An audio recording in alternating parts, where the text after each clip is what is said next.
শুরু করুন প্লিজ। আমি ছোটবেলা থেকে শুরু করতে চাই। জি নিশ্চয়ই। আমার যখন বয়স 1 বছর 1 দিন, জি, ওই দিন আমার বাবা মারা যায়। আমরা তিন ভাই বোন। 3 ভাই 1 বোন ছিলাম। আচ্ছা। তো আমার বড় 2জন ভাই আর আমি আর আমার ছোট ভাই। আমার যখন 10 মাস কি 11 মাস এরকম সময় আর কি আমার ছোট ভাই মানে হয়ে গেছে। আচ্ছা। আমার বাবার ক্যান্সার হয়েছিল 1993 সালে। আচ্ছা, তো কি করতো বাবা, পেশায় কি ছিলেন? বাবা একটা দোকানে ম্যানেজার ছিল ঢাকাতে। আচ্ছা, আপনারা কি তখন ঢাকাতে থাকতেন না, নাকি? আমরা গ্রামের বাড়িতে ছিলাম। আচ্ছা। বাবা ঢাকায় থাকতো, আমরা গ্রামের বাড়িতে ছিলাম। আসা যাওয়া হতো আর কি। আচ্ছা। নানার বাড়ি সবাই ঢাকাতেই থাকে। তারপর বাবা মারা যাওয়ার পর আমরা তো তখন ছোট, আমাদের তো ইনকাম সোর্স বলতে আর কেউ নাই। তো মামার বাড়ি থেকে অনেক হেল্প পেতাম। আমার বড় মামা অবস্থান ভালো, তো অনেক হেল্প পেতাম আমরা। বাবাকে তখন যখন বাবার 1993 সালে ক্যান্সার হয়েছিল, তো অনেক টাকা পয়সা খরচ করা হয়েছে বাবার পেছনে, অনেক টাকা পয়সা সবকিছু মামার থেকে দেওয়া হয়েছিল।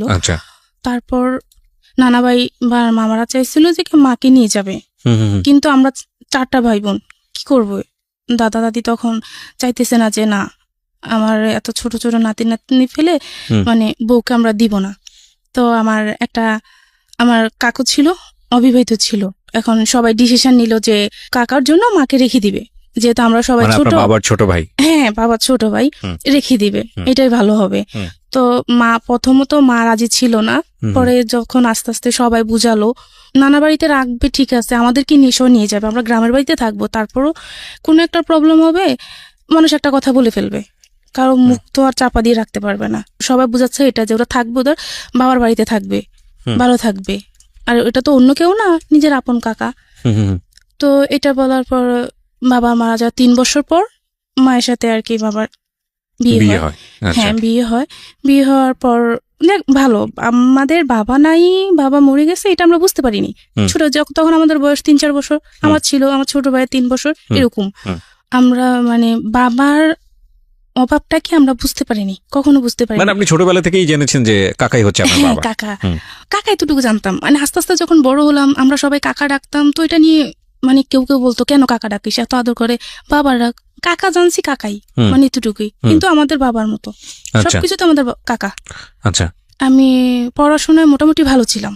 তো ক্লাস যখন আমি 4-এ পড়ার অবস্থায় 26 মাসে ফুল লাগবে, আমাদের স্কুলে অনুষ্ঠান হবে, তো সবাই ফুল অ্যারেঞ্জ করতেছে, কিন্তু আমি পারতেছি না, আমি ফুল আনবো কোথা থেকে, মানে এরকম একটা চিন্তাধারা যে কোথা থেকে ফুল আনবো। একটা ভাইয়া শুনলো যে আমি ফুলের জন্য করতেছি, তো ভাইয়া বললো যে তোর কি ফুলের দরকার? তুমি হ্যাঁ ভাইয়া আমার ফুলের দরকার। তো বললো আচ্ছা তোকে আমি ফুল দিব, তুই বিকালবেলা ওখানে আসিস, একটা জায়গার নাম। কোন ক্লাসে তখন? আমি ক্লাস 4-এ তখন। ক্লাস 4-এ? ফুল কেন? মানে 26 মার্চের সময় অনুষ্ঠান হবে, স্কুলে অনুষ্ঠান হবে, সবাই ফুল নিবে, আমার হাতে ফুল থাকবে না, এটা। আচ্ছা, তো ফুল খুঁজছিলেন আপনি? হ্যাঁ, ফুল খুঁজতেছিলাম তখন, কিন্তু তখন পাওয়া যায় না যেহেতু গ্রামে। আমি ওখানে গেলাম। আচ্ছা। তো ভাই একটা ঝোপের আড়ালে আমাকে ডাক দিল, আমি ওখানে গেলাম পর ভাইয়া ফুল কই, পরে দাঁড়া দিচ্ছে, তোকে পরে দিব, তো বলুন আমার গায়ে আর কি হাত দিচ্ছে, অস্বাভাবিকভাবে হাত দিচ্ছে। তো আমি তো ছোট, তখন কিছু বুঝি না, তো আমি তখন কান্না করতেছি যে ভাইয়া এটা কি, আমি মানে কান্না করতেছি, আপনি কি করতেছেন, আমি সবাইকে বলে দিব, আপনি তো আমাকে ফুল দিবেন, ফুল দেওয়ার জন্য ডাকছিলেন, কিন্তু এরকম করার কি, মানে এরকম করে কান্নাকাটি করতেছে। তখন আমার চেপে ধরে রাখছে যে আওয়াজ করিস না, চুপ, আওয়াজ করিস না। তো আমি তখন কান্নাকাটি করতেছি, করার পর তখন ভাইয়া মানে কিছু করতে চাইছিল আবার অস্বাভাবিক ভাবে, তো আমি বুঝতে পারতেছি না যে কি করব। তখন আমি কান্নার পরিমাণটা বাড়িয়ে দিলাম, তখন ভাইয়া বললো যে আচ্ছা ঠিক আছে, আমার গালে বাবা হাত দিয়ে বললো যে ঠিক আছে তুই চলে যা, তুই কাউকে কিছু বলিস না। আচ্ছা। তো এটা আমার একটা কাকা দেখলো, যে উনি আর আমি ওখানে ছিলাম। আচ্ছা। কাকাটা দেখার পর কি করলো, উনি আমাকে আর কিছু বললো না, বা উনাকে কিছু বললো না, আমি তো ছোট, আমাদের কিছু হয়নি বা কি, আমি তো তখন কিছু বুঝি না এগুলা কি। আমি বাসায় চলে আসলাম, আসার পর তার 1-2 দিন পর আর কি দুপুরবেলা আর কি মা ডাক দিল আমার, যেদিকে আয়, কি বলে যে তোকে নাম ধরে বললো যে ও তোকে কি করছে। না মা কিছু করে নাই তো, ওর সাথে ওখানে গেলি কেন? তো আমি বললাম যে না কিছু করে নাই, এমনিতে আমি ফুলের জন্য গেছি। এটা বললাম। ওকে। তো বলার পর মা কিছু বলে নাই। পরের দিন বাবাকে আবার ওই কাকাটা বললো। বলার পর আমাকে খুব মারা হলো। মানে একটা মানুষ এত মারে ফ্যামিলি থেকে, যে মা বাবা খুব খুব মারতেছিল, যে কি করছে বল। তো আমি বলছি, আমাকে কিচ্ছু করেনি। আমার দুইটা হাত বেঁধে উপর দিয়ে হাত ছিল আর পাগুলা নিচে কিছু ছিল না, পাগুলা ছড়ানো ছিল। ওই অবস্থা আমার গায়ে পিঁপড়া ঢেলে দিছিল। পিঁপড়া ঢেলে দিয়েছিল মানে? মানে আমি শিকার যাই যে কি হয়েছে। লাল পিঁপড়া? হ্যাঁ, লাল লাল বড় বড় পিঁপড়া গুলা। এটা চাচা মানে আপনার বাবা? মা বাবা দুজনেই। বাবা বলতে মানে চাচা? কাকা। হ্যাঁ কাকা। মানে কি করছে, তুই কেন গেলি ওখানে, কি করছে, শিকার যা। দেখেছিল যেন কি একটা কাকা। আপনারই আবার? না, আমার আপন না, দূর সম্পর্কের কাকা দেখেছিল, দেখে আপনার বাবা মাকে বলেছে, তো বাবা মার শিকার যাওয়ার জন্য লাল পিঁপড়া দিয়ে দিয়েছে। হ্যাঁ বললো পিঁপড়া দিয়েছে, খুব মারতেছিল। ওকে। তা আমার তো কিছু, আমি তো শিকার যাই না যে না কিছু করছে, তো আমরা শিকার যা তাহলে মারবো না। মানে এত পরিমাণে মারা হয়েছে যে আমার আর নিঃশ্বাস নিতে পারতেছে না, খুব মারা হয়েছে। তো মারার পরে বললাম যে হ্যাঁ কিছু করছে, কি করছে সেটা তো নিজে বলতে পারি না, কিছু করছে। তো দেন ওখানেই মারা হয় না। তো না হওয়ার পর আর কয়দিন পর আর কি, যে মা কোনো কিছু হইলে ওটা নিয়ে আমাকে বিভিন্ন কথা শোনাতো, যে তুই ভালো না, তুই এরকম করস, তুই আমার মান সম্মান ডুবাবি, এই করে খুব মারতো।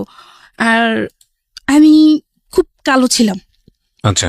খুব কালো, এটা নিয়ে শুনতে হতো কথা। গ্রামের বাড়িতে খুব কথা শুনতে হইতো, কালো, এত কালো, মানে কেউ দেখলে নাক চিটকাতো, কালো, এরকম একটা জিনিস। ব্যাপারটা তখন ওই যে পড়াশোনা খুব ভালো ছিলাম, তখন নিজের ভিতরে আস্তে আস্তে মানে কেমন জানি একটা কাজ করতেছে, যে সবাই এরকম বলে, আর এটা নিয়ে আমার সারাক্ষণ কথা শুনতে হচ্ছে। আসলে তো আমি কিছু করিনি। যে কোনো সমস্যা হলে মা আমাকে এগুলা নিয়ে কথা শোনাতো। হ্যাঁ, কথা শোনাতো। কোথায় যেতে চাইতাম, মা দিত, হ্যাঁ এই জন্য যাবি নাকি, মা এটা বলতো।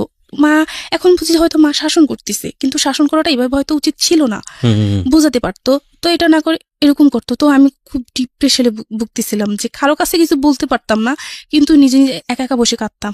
আচ্ছা। আমার মেজো ভাই ও আবার মাঝে মাঝে বলতো, এই তোর মা কি বলে রে এটা, ও আমার 2 বছরের বড়, তো তখন ও ছোট, মা তোর কি বলে রে এটা, না জানি না মা কি বলে এটা।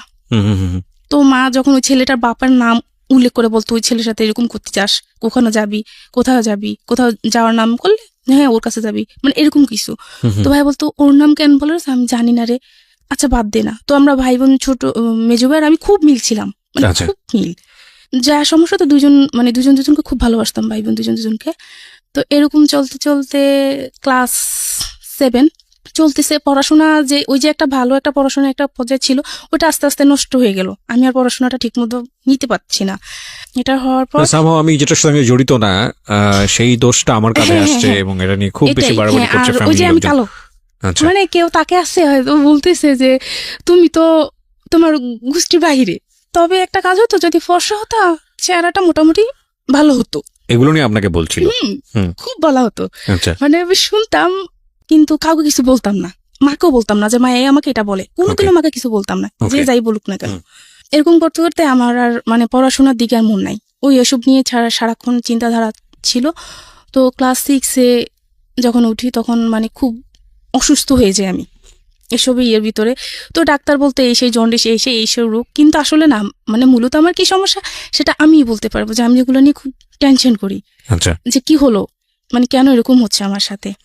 তো এটা হওয়ার পর ক্লাস যখন আমি 7-এ পড়ি, তো তখন আমাদের মোটামুটি ভালো চলতেছে, ফ্যামিলি ভালোই চলতেছে, মানে কোনো দিক দিয়ে কোনো সমস্যা দেখতেছি না। 2005 সালে আমার মেজো খালামণি মার্ডার হয়। ঘটনা কি ছিল, মানে আপনি কিভাবে দেখলেন, কিভাবে জানলেন? সেটা জানা হলো যে আমার মেজো খালামণি আমাদের বাড়ি থেকে 2-3 গ্রামের পরে ছিল। মেজো খালামণির লাশটা পানিতে ভেসেছিল। আপনি খবর পেলেন কিভাবে, আপনি জানলেন? আমাদেরকে ওনাদের মানে ও বাড়ি থেকে আমাদেরকে খবর দেওয়া হলো আর কি। তো আমরা যখন গেলাম, গিয়ে দেখলাম যে লাশটা অস্বাভাবিক ভাবে কিছু, মা বুঝতে পারলো যে আমার বোনের এরকম হলো কেন, মানে একটা মানুষকে মেরে পানিতে ফেলে দেওয়া হলো, তার শরীরের অস্বাভাবিক কিছু দেখা গেল। তো মারা যাওয়ার পর মানে এই একটা সমস্যা শুরু হয়ে গেল, যে এই একটা আরেকটা জিনিস মানে মাথায় এফেক্ট করলো, যে এরকম একটা কিছু আমাদের লাইফে হয়ে গেল, যে আমার খালামণি খুব ভালো ছিল, আমাদের খুব আদর করতো, মাও খুব মানসিকভাবে মানে ইয়ে হয়ে গেল। তো এটার পর খালামণি কিছুদিন মারা যাওয়ার কিছুদিন পর কি হলো, আমার বড় ভাই তখন ইন্টারমিডিয়েট পরীক্ষাতে ছিল, পরীক্ষা টেস্ট দেওয়া হয়ে গেছিল, পরীক্ষাতে ছিল। তো শুনতে পারলাম, মানে খালামণি মারা যাওয়ার কয়েকদিন পর শুনতে পারলাম যে ভাই একটা রিলেশন করতেছে। আপনার বড় ভাই? হ্যাঁ, বড় ভাই একটা রিলেশন করতেছে, তো ওনারা দিবে না ভাইয়ের কাছে, বা আমরা ওটা আনবো না, এরকম কিছু চলতেছে, এরকম নিয়ে আর কি চলতেছে। মানে কি যে একটা অবস্থা, মানে বলে বুঝাতে পারবো না। আচ্ছা, তখন আপনি কোন ক্লাসে? ক্লাস 4? ক্লাস 7। ক্লাস 7। ওকে। ভাইয়া রিলেশন করছে, এখন ওনারা দিবে না, আমরাও আনবো না, এরকম কিছু আর কি। ভাইয়া তো তখন ছোট ছিল, ইন্টারমিডিয়েট পরীক্ষা দিচ্ছে, তখন তার আমরাও সবাই ছোট ছিলাম। কিভাবে সম্ভব এখন? জি। মানে যার সাথে রিলেশন করছে তো উনি তো ভাইয়াকে বিয়ে করবে, ভাইয়ের সাথে আসবে, এটা নিয়ে ওনাকে খুব মারা হইতো। তো ওনাকে মারা হইতো, প্লাস ওনারা আমাদের এখানে আসতো, আইসা আমাদের সাথে ঝামেলা করতো যে আমাদের মানে মেয়েকে করছে, সেই করছে, এইসব নিয়ে খুব ঝামেলা হতো। তো ঝামেলা হওয়ার পর এরকম ভাবে চলতেছিল। তো আমি যে ওই যে ক্লাস 4 থেকে কিন্তু আর কোনো ছেলেদের সাথে কোনোদিন কোনো ছেলের সাথে আমি আর মিশি না। ওই ঘটনার পর থেকে কোনো ছেলেদের সাথে মিশি না।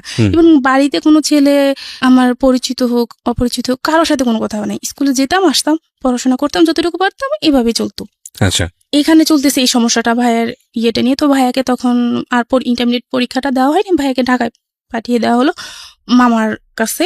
তো ভাইয়া একটা দোকানে ম্যানেজারি ইয়েতে ঢুকলো, খুব ভালো ইয়েতে চলতেছে। 2008 সালে ওই ভাইয়া ওনাকে বিয়ে করলো। তখন আপনার ভাইয়া কি করে? বয়স কত? ভাইয়া তখন শেয়ারে ব্যবসা করে। আচ্ছা, 23-24 বছর ভাইয়া তখন শেয়ারে। যে মেয়েটাকে লাভ করতো তাকে বিয়ে করলো? তাকে বিয়ে করতো। অনেক কিছু হয়ে বিয়েটা হয়েছে, অনেক কাহিনী হয়েছে, অনেক কিছু হয়েছে। ওনারা ঠিক আছে, সেটা ইম্পর্টেন্ট না, বাট আপনার গল্পটা ইম্পর্টেন্ট। এখন আমার যে গল্পটা ইম্পর্টেন্ট, তো এটা নিয়ে যা কানা হলো, আনার পর থেকে এখন আবার ফ্যামিলিতে আরেকটা সমস্যা যে আছে না, বউ শাশুড়ির সমস্যাটা, জি, ওইটাই চলতেছে। মানে মা বা ভাবি, মানে ওনাদের প্রতিদিনে কিছু নিয়ে সমস্যা হচ্ছে। তো কিন্তু আমাদের ভাই বোনদের সাথে বা আমার সাথে কোনো সমস্যা হয়নি, ভাবির সাথে কখনো কোনো সমস্যা নেই, ভালোই চলতেছে। এরকম ভাবে চলার পর যখন মানে এগুলা, আমি ক্লাস তখন 9-এ পড়ি। আচ্ছা, ক্লাস 9, ঢাকা নরসিংদী থেকে তো একটা ছেলে আমাদের ওখানে একটা কাজে আমাদের ওখানে গেল। আচ্ছা, আমাদের ওখানে যাওয়ার পরও আমাদের মানে বাসার পাশেই তারা বাসা ভাড়া নিল। নেওয়ার পর ওরা আবার মার সাথে কথা বলতো, বা মাকে কাকি টাকি ডাকতো, খুব ভালো। মা কিন্তু ওই ডিপ্রেশনে ছিল যে আমার মেয়েটা কালো। এখন মা আস্তে আস্তে আমি বড় হচ্ছি, এখন আবার মানে চিন্তা যে আমার মেয়েটা কালো, কিভাবে বিয়ে দিব, মানে এটা খুব চিন্তা করতো সবাই যে মেয়েটাকে বিয়ে দিব কিভাবে। কয় বোন ছিলেন আপনারা? আমরা 2 বোন। ওই কাকার ঘরে একটা মেয়ে হয়েছিল। আপনি ছোট বোন? হ্যাঁ, না, আমি বড়, আমি কাকার ঘরে একটা মেয়ে। আচ্ছা, হ্যাঁ। তো আপনি কি কাকাই বলতেন না বাবা? হ্যাঁ, কাকাই বলতাম। আমরা আচ্ছা। 4 জন কাকাই বলতাম, ছোট বোনটা বাবা বলতো। হ্যাঁ, বাবা বলতো। মা একদিন রাস্তায় কি করতেছে, মানে দাঁড়ায় আছে একটা মেয়ে, ফর্সা মেয়ে হেঁটে যাচ্ছে। তো হেঁটে যাওয়ার পর মা বলতে চায়, আল্লাহ তুমি আমার ছোট মেয়েটাকে যা দিলা, আমার বড় মেয়েটাকে এরকম করে তৈরি করলা যে আমার মেয়েটাকে আমি একটা ভালো জায়গায় বিয়ে দিতে পারবো না। এটা আপনার সামনেই বলেছে? না, আমি ছিলাম না তখন। আমাদের অবস্থান তখন মোটামুটি ভালো, ভাইয়া শেয়ারে ব্যবসা করতেছে, ভালো, খুব ভালো। মা এটা বলার পর একজন শুনলো, ওই যে যারা বাসা ভাড়া নিচ্ছে আমাদের ওখানে, ওই একজন শুনলো। মানে কার কাছ থেকে শুনেছে? মা বলতেছে, এটা ও শুনলো। আচ্ছা, ও হেঁটে যাচ্ছে, মেয়েটাও হেঁটে যাচ্ছে, মা ওই কথাটা তখন বললো, জুড়েই বললো। তো বলার পর আমি তখন স্কুলে ছিলাম। তো শোনার পর ও কি করলো, আমার একটা আপুর সাথে ওর ভালো মানে যোগাযোগ ছিল। তো আপুকে বললো যে এরকম মানে ওকে আমার ভালো লাগে, ওকে বলা নিয়ে আমাকে একদিন খুব মানে ইয়ে করতেছে যে তুই এভাবে মানে জীবন চলে কেমনে, খাওয়া দাওয়া না করলে কেমনে হবে, এরকম ও শুনতেছে। ও শুনলো। শোনার পর আপুকে বললো যে আপু ওকে একটু ডাকেন, আমি ওর সাথে একটু কথা বলবো। আমাকে ডাকা হলো। তো ডাকার পর আমি গেলাম, ওই আপুর ঘরে গেলাম। যাওয়ার পর বললাম যে কি, কেন ডাকছেন আমাকে? তো ডাকার পর বললো যে তুমি বসো, তোমার সাথে একটু কথা আছে। আচ্ছা, বললাম যে কি কথা? বল তুমি বসো। বলে যে ছেলেটার নাম কি ছিল? নাসির। ওকে। হ্যাঁ। তো বলার পর বললো যে তুমি ভাত খাওনি কেন? বলছে না, আমার না খেতে ইচ্ছা করতেছে না, আমার ভালো লাগে না, আমার খাইতে ইচ্ছা করে না। তো বললো যে আমার সাথে ভাত খাওয়া। না, আপনার সাথে আমি খাবো কেন? এটা বলে আমি ওখান থেকে চলে আসছি। আচ্ছা। তো উনি আর খায়নি। চলে আসার পর এখন আমি খাইনি, উনিও খায় না, মানে দুজনে না খায় অবস্থা আছে। তখন আপু বললো যে এখন আপুকে বলো, ওকে বলবো না আমাকে একটা চিঠি দিতে। 2009 সাল, তখন ওকে বলবেন একটা চিঠি দিতে, যে চিঠিতে আমি মানে ও আমাকে বলবে যে আমি কেন খাইনি, বা আমাকে খেতে বলতে হবে, এরকম কিছু। তো আমি কি বলবো, কেন করবো এটা? যখন আপু এটা বললো, আমি তো প্রথম রাজি না। পরে আরেকটা ফুপি ছিল, সেও বললো যে বকর না, কি হয়েছে, সমস্যা কি? এটা তারা মহাভারত কিছু না, চলে গেলে তো তারপরে তার কোনো কিছু না, তার সাথে তার কোনো যোগাযোগ নেই। তো আমি রাজি হলাম, আচ্ছা ঠিক আছে চিঠি লিখবো। হুম। এখন চিঠি লিখতে গিয়ে আমি একবার কি চিঠি লিখবো আমি তো বুঝতে পারতেছি না কিভাবে লিখবো। হুম। তো একবার চিঠি লিখতে গিয়ে 10টা পেজ নষ্ট করলাম, চিঠি আমার লিখতে পারিনি আমি। হুম, হুম। অনেক কষ্ট করে চিঠি লিখলাম, লিখে ওনাকে দিলাম যে আপনি কেন খাননি, আপনি নাকি খাননি। আপু বলল আচ্ছা ঠিক আছে আপনি খান, আমিও খাবো। তো এটা বলার পর ও খেলো। এরকম 2-3টা মানে চিঠি দেওয়া হলো আর কি, 3টা। তো আমি আসলে একটাতে লিখলাম যে আচ্ছা আপনি কি চান আমার কাছে, মানে কেন এরকম বলতেছেন। তো বললো যে যে চোখের ভাষা বুঝে না সে মনের ভাষা বুঝবে না, তুমি কি আমার চোখ দেখে বুঝতে পারো না যে আমি কি বলতে চাই। না আমি তো কিছু বুঝতে পারিনি। ওইটার বলার পর তার কয়েকদিন পর ওরা চলে আসলো, ওদের কাজটা শেষ ওরা চলে আসলো। আচ্ছা। তো আমার বাবা তখন ফোন ব্যবহার করতো, আমি বা মা কেউ ব্যবহার করতাম না। তো বাবার ফোন নাম্বার নিয়ে আসা হলো। তো নিয়ে আসার পর ও মাঝে মধ্যে ফোন দিত, আপুর সাথে কথা বলার জন্য ফোন দিত যে আপুর সাথে কথা বলবো। তো আপুর সাথে কথা বলা তখন তো আমরা আমাকে দিত, তো আপুর সাথে ফোন দিলে বুঝতাম যে আমার সাথে কথা বলবে। এরকম ভাবে তো ওনার কথা আমার খুব ভালো লাগতো, ওনার কথা বুঝানো খুব সুন্দরভাবে কথা বলতে পারতো, গুছিয়ে কথা বলতে পারতো, সেটা আমি তখন পারতাম না। উনি কথা বলতে পারতো খুব সুন্দরভাবে, তো ওনার সাথে আমি কথা বলতাম, ভালো লাগতো। এরকম করতে করতে এসএসসি পরীক্ষা দিলাম। মানে ওনার সাথে আমার যোগাযোগ হতো এরকম কি 1 মাস 15 দিন 20 দিন এরকম আর কি, এতদিন পর পর আর কি ওনার সাথে আমার যোগাযোগ হতো। তখনও কি মানে ওনার সঙ্গে আপনার কোনো সম্পর্ক তৈরি হয়েছে নাকি জাস্ট এমনিতেই হাই হ্যালো করেন? তখন আর কি সে বললো আর কি এরকম মানে অনেকদিন পার হয়ে যাওয়ার পর আর কি উনি বললো যে আমি তোমাকে বিয়ে করতে চাই, আমি তোমাকে ভালোবাসি। আমিও উচ্ছ্বাস, বয়স তখন ক্লাস 9 থেকে 10 উঠলাম, বা আবেগের বয়স, আমিও ঠিক আছে কথা বলি। আমার কথা ওনার সাথে আমার কথা বলতেই ভালো লাগে। প্রেম ভালোবাসা কি জানি না তখন সেটা বুঝতে পারি, কিন্তু আমার ভালো লাগে, ওনার সাথে কথা বলতে আমার খুব ভালো লাগতো। তো ভালো লাগার পর কথা বলতাম, মাঝে মধ্যে এরকম ফোন দিত, কথা বলতাম। উনি তখন বললো জানো তোমাকে কেন এত ভালোবাসি, এরকম তো আমার মা একদিন এটা বললো। আর আমি তখন মনে মনে এটা চিন্তা করলাম যে আমি যে কাকির মেয়েকে আমি বিয়ে করবো, এবার যা কিছু হোক। এখন ওর চিন্তা আর কি যে আমাকে আসলে আমার ফ্যামিলি দিবে কিনা ওর কাছে, সেরকম চিন্তাধারা হইতো, এরকম চিন্তাধারা ভাবনা করতো। করার পর আস্তে ধীরে চলতে চলতে তখন 2010 সাল, আমি তখন ইন্টারমিডিয়েটে পড়াশোনা করতেছি। তো দেখা করতো আসার পর আর কি ওর সাথে এরকম হয়েছে যে ওর সাথে আমি দেখা করব রাতের বেলা, ও আপুর বাসায় আসলো। তো আমি মানে আমি আমার ঘর থেকে বের হলাম, ওর সাথে আমি দেখা করলাম। মানে এরকম হলো যে ওর সাথে আমি দেখা করব, ও আমাকে অনেকদিন পর কাছে পাইছে, ও আমাকে ধরবে, এরকম কিছু চিন্তাধারা ছিল যে আমাকে ধরবে, জড়িয়ে ধরবে, বা আমিও এরকম কিছু। তো ও মানে এরকম করে আবার হাতটা সরায় ফেললো, সরায় ফেলে হাতে ব্যথা পাইছে, তারপর হাতটা সে সরাই ফেললো যে সে আমাকে কোনোদিনও টাচ করবে না। মানে ওর চিন্তাধারা ছিল যে সে আমাকে কোনোদিনও টাচ করবে না, যা করবে মানে পরে, মানে ওর চিন্তাধারা এরকম ছিল। তো হওয়ার পর ওটা যাওয়ার পর যখন এসএসসি পরীক্ষার পর ইন্টারমিডিয়েটে উঠলাম, তখন আবার কি হলো যে আবারও বললাম যে ওর সাথে আমি দেখা করব, তো এখন কিভাবে দেখা করব, দেখা করা তো একটা ব্যাপার আছে, বাড়িতে আসা লাগবে না। এটা মোটামুটি বাড়িতে জেনে গেল, আমার বাড়িতে জেনে গেল। জানার পর আর কি বড় ভাই আর কি আমাকে বললো যে মুনি এটা কি ঠিক। আমি আবার ভাইকে বললাম যে ভাই আমার প্রতি বিশ্বাস রাখতে পারবো না। যখন ভাই একটা সময় আমাকে বুঝালো এরকম কিছু করিস না, ভাইয়া ভুল করছি কিন্তু তুই করিস না। তো আমি ভাইয়া ঠিক আছে আমি এসব কোনোদিনই করবো না। যখন ভাই আমাকে বুঝালো তখন ভাইকে আর কিছু বললাম না, চুপচাপ শুনে গেলাম।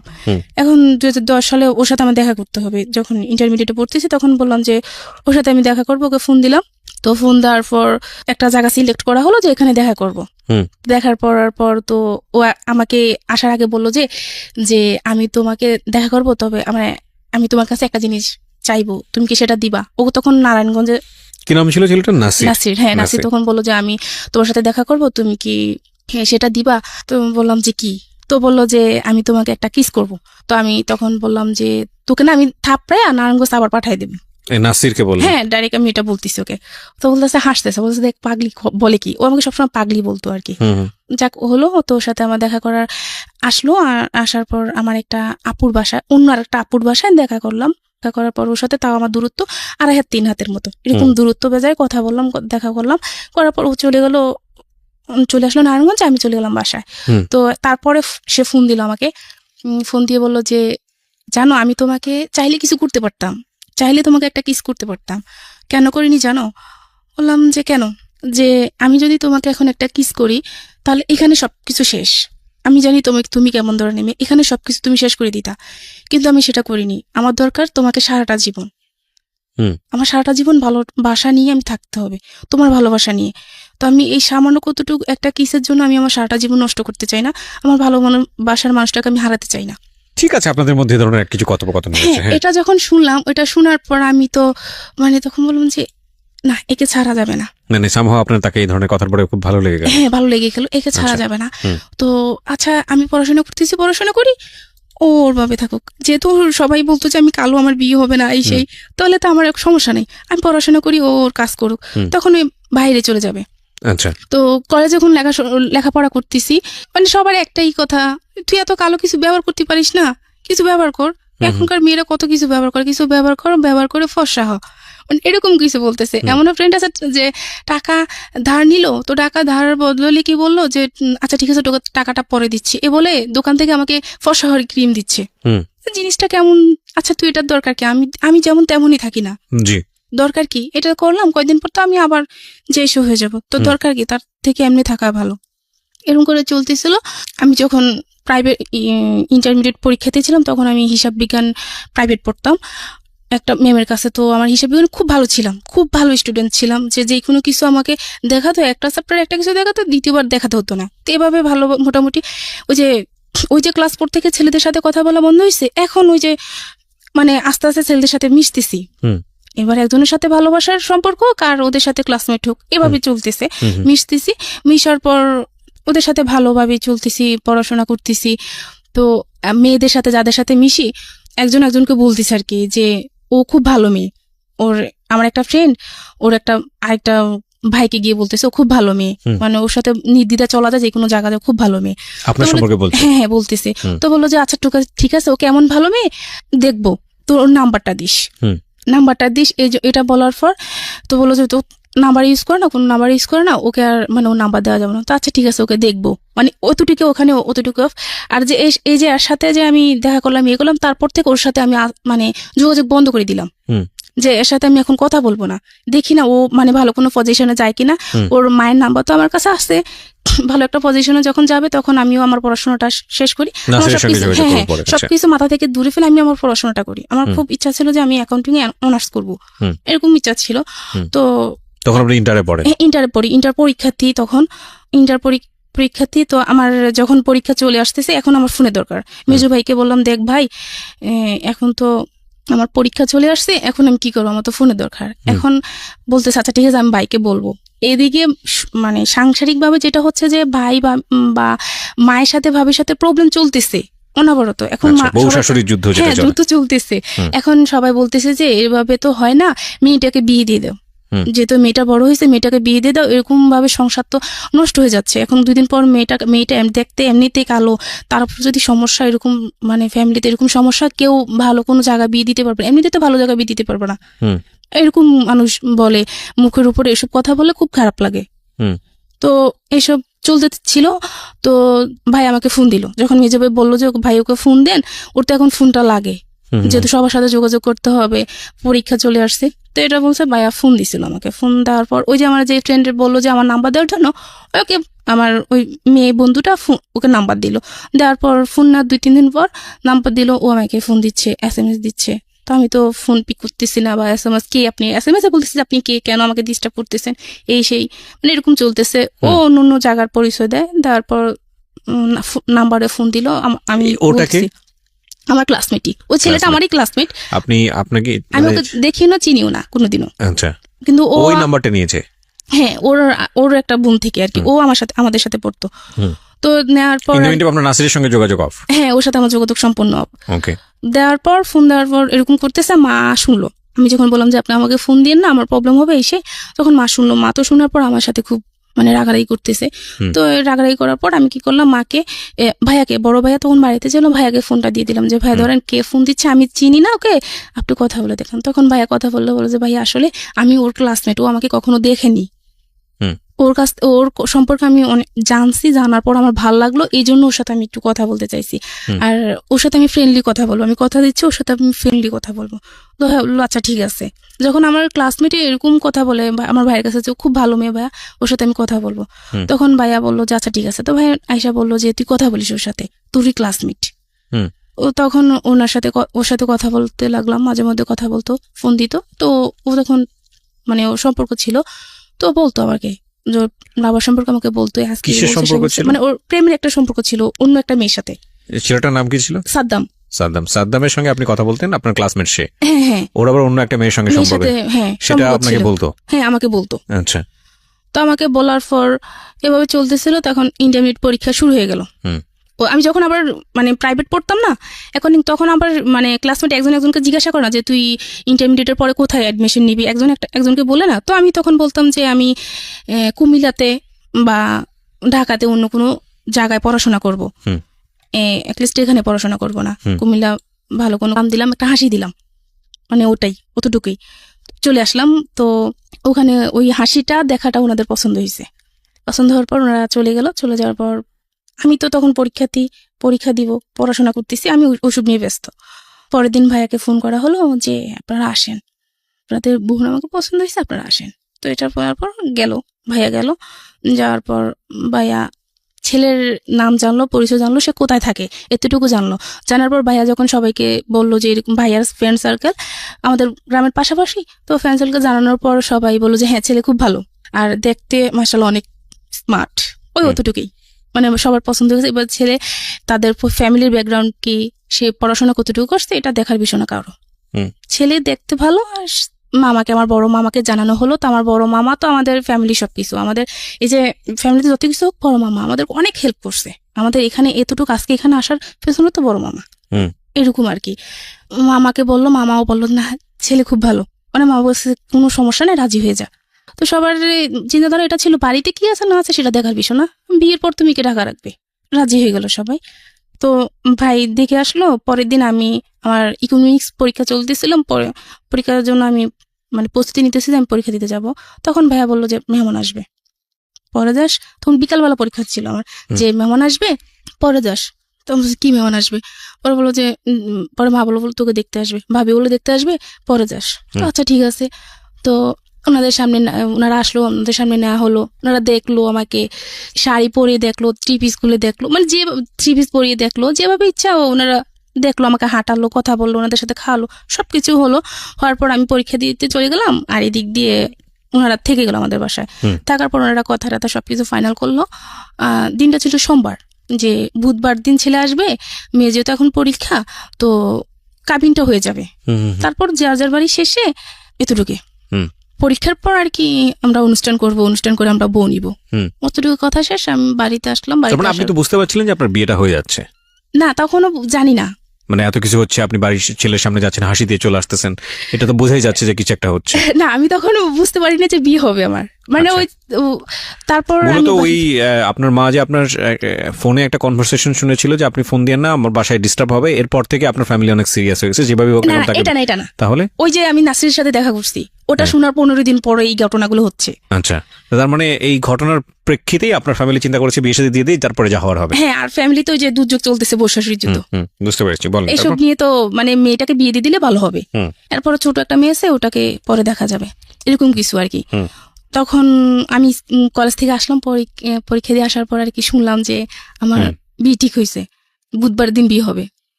আচ্ছা, মানে তখন তো আমি মানে কি করব বুঝতে পারতেছি না, যে হঠাৎ করে এটা কি, আর ওটা তো বলতে পারতেছি না। এখন তো বুঝতে পারলাম ওটা শোনার পরে এরকম হলো, আর ওটা কাউকে কিছু বলতে পারতেছি না, মেনে নিলাম, যা কপালে যা আছে তাই হবে, আর কোনো সিনক্রেট করিনি।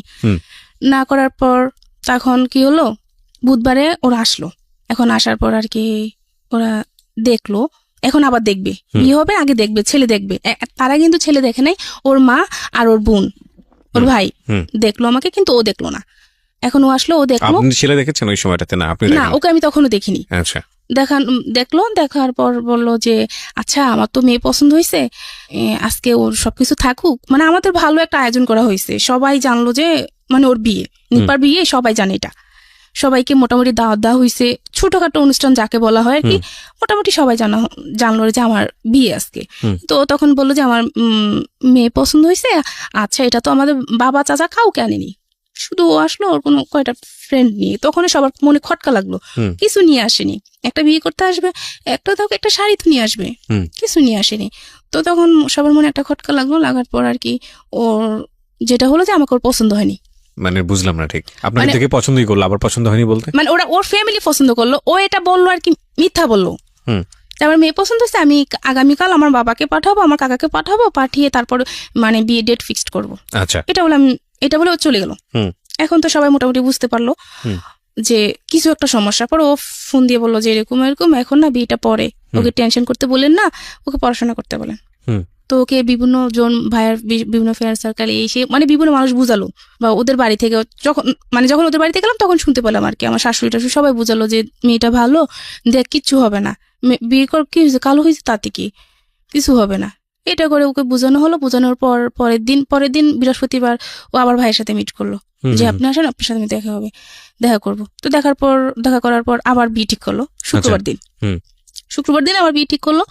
এখন তার কিছু করা নাই, তখন ডিসিশন নিলাম যে আর মানে বিয়ে কারো সামনে যাব না, পড়াশোনা করব। মাকে বলে দিলাম কারো সামনে আমাকে নিবেন না, এটা খারাপ জিনিসটা যে কত খারাপ হয়েছে, মানে মাকে বললাম যে বুঝতে পারছেন যে আমার বিয়ে ঠিক হয়েছে, বিয়েটা ভেঙে গেছে, গ্রামের বাড়িতে এই জিনিসটা অনেক খারাপ জিনিস, তো আমার আর দরকার নেই, আমি আর বিয়ে করবো না, আমি পড়াশোনা করবো। যখন আবার বিয়েটা ঠিক হলো, দ্বিতীয়বার আমি কিছু বলতে পারলাম না, চুপচাপ বিয়েটা করে ফেললাম। শুক্রবার দিন বিয়েটা হয়ে গেল। দ্বিতীয়বার বিয়ে ঠিক হয়েছে কিভাবে? মানে একজনের সাথে ফার্স্টের দিন বুধবার দিন বিয়ে হওয়ার কথা ছিল কিন্তু হয়নি, আবার শুক্রবার দিন ও নিজেই ঠিক করলো ভাইয়ের সাথে এসে যে আচ্ছা ঠিক আছে আমরা আগামীকাল যাব, বিয়ে হবে। মানে ছেলেটা আবার রাজি হয়েছে? হ্যাঁ, আবার রাজি হলো। ওকে বিভিন্ন সবাই নাকি নাম কি ছিল? ওর নাম ছিল ফাহিম। হ্যাঁ, ওকে।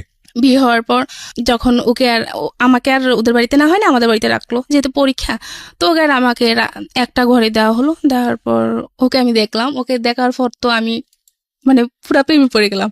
আসলে অনেক সুন্দর ছিল, মানে আমি ও হিসাবে আমি কিছুই না, মানে এতটা সুন্দর ছিল, কথা বলতেছে। তো একটা জিনিস খেয়াল করলাম যে সে আমার দিকে একটা বারও তাকায়নি। আচ্ছা, তখন অনেকটা খারাপ লাগলো যে সে আমার দিকে একটা বারও তাকায়নি। একটা মেয়ের কত চিন্তাধারা থাকে, একটা মেয়ে না সবাই একটা চিন্তাধারা থাকে যে বিয়ের পর বাসঘরটা হবে অন্যরকম চিন্তাধারা থাকে।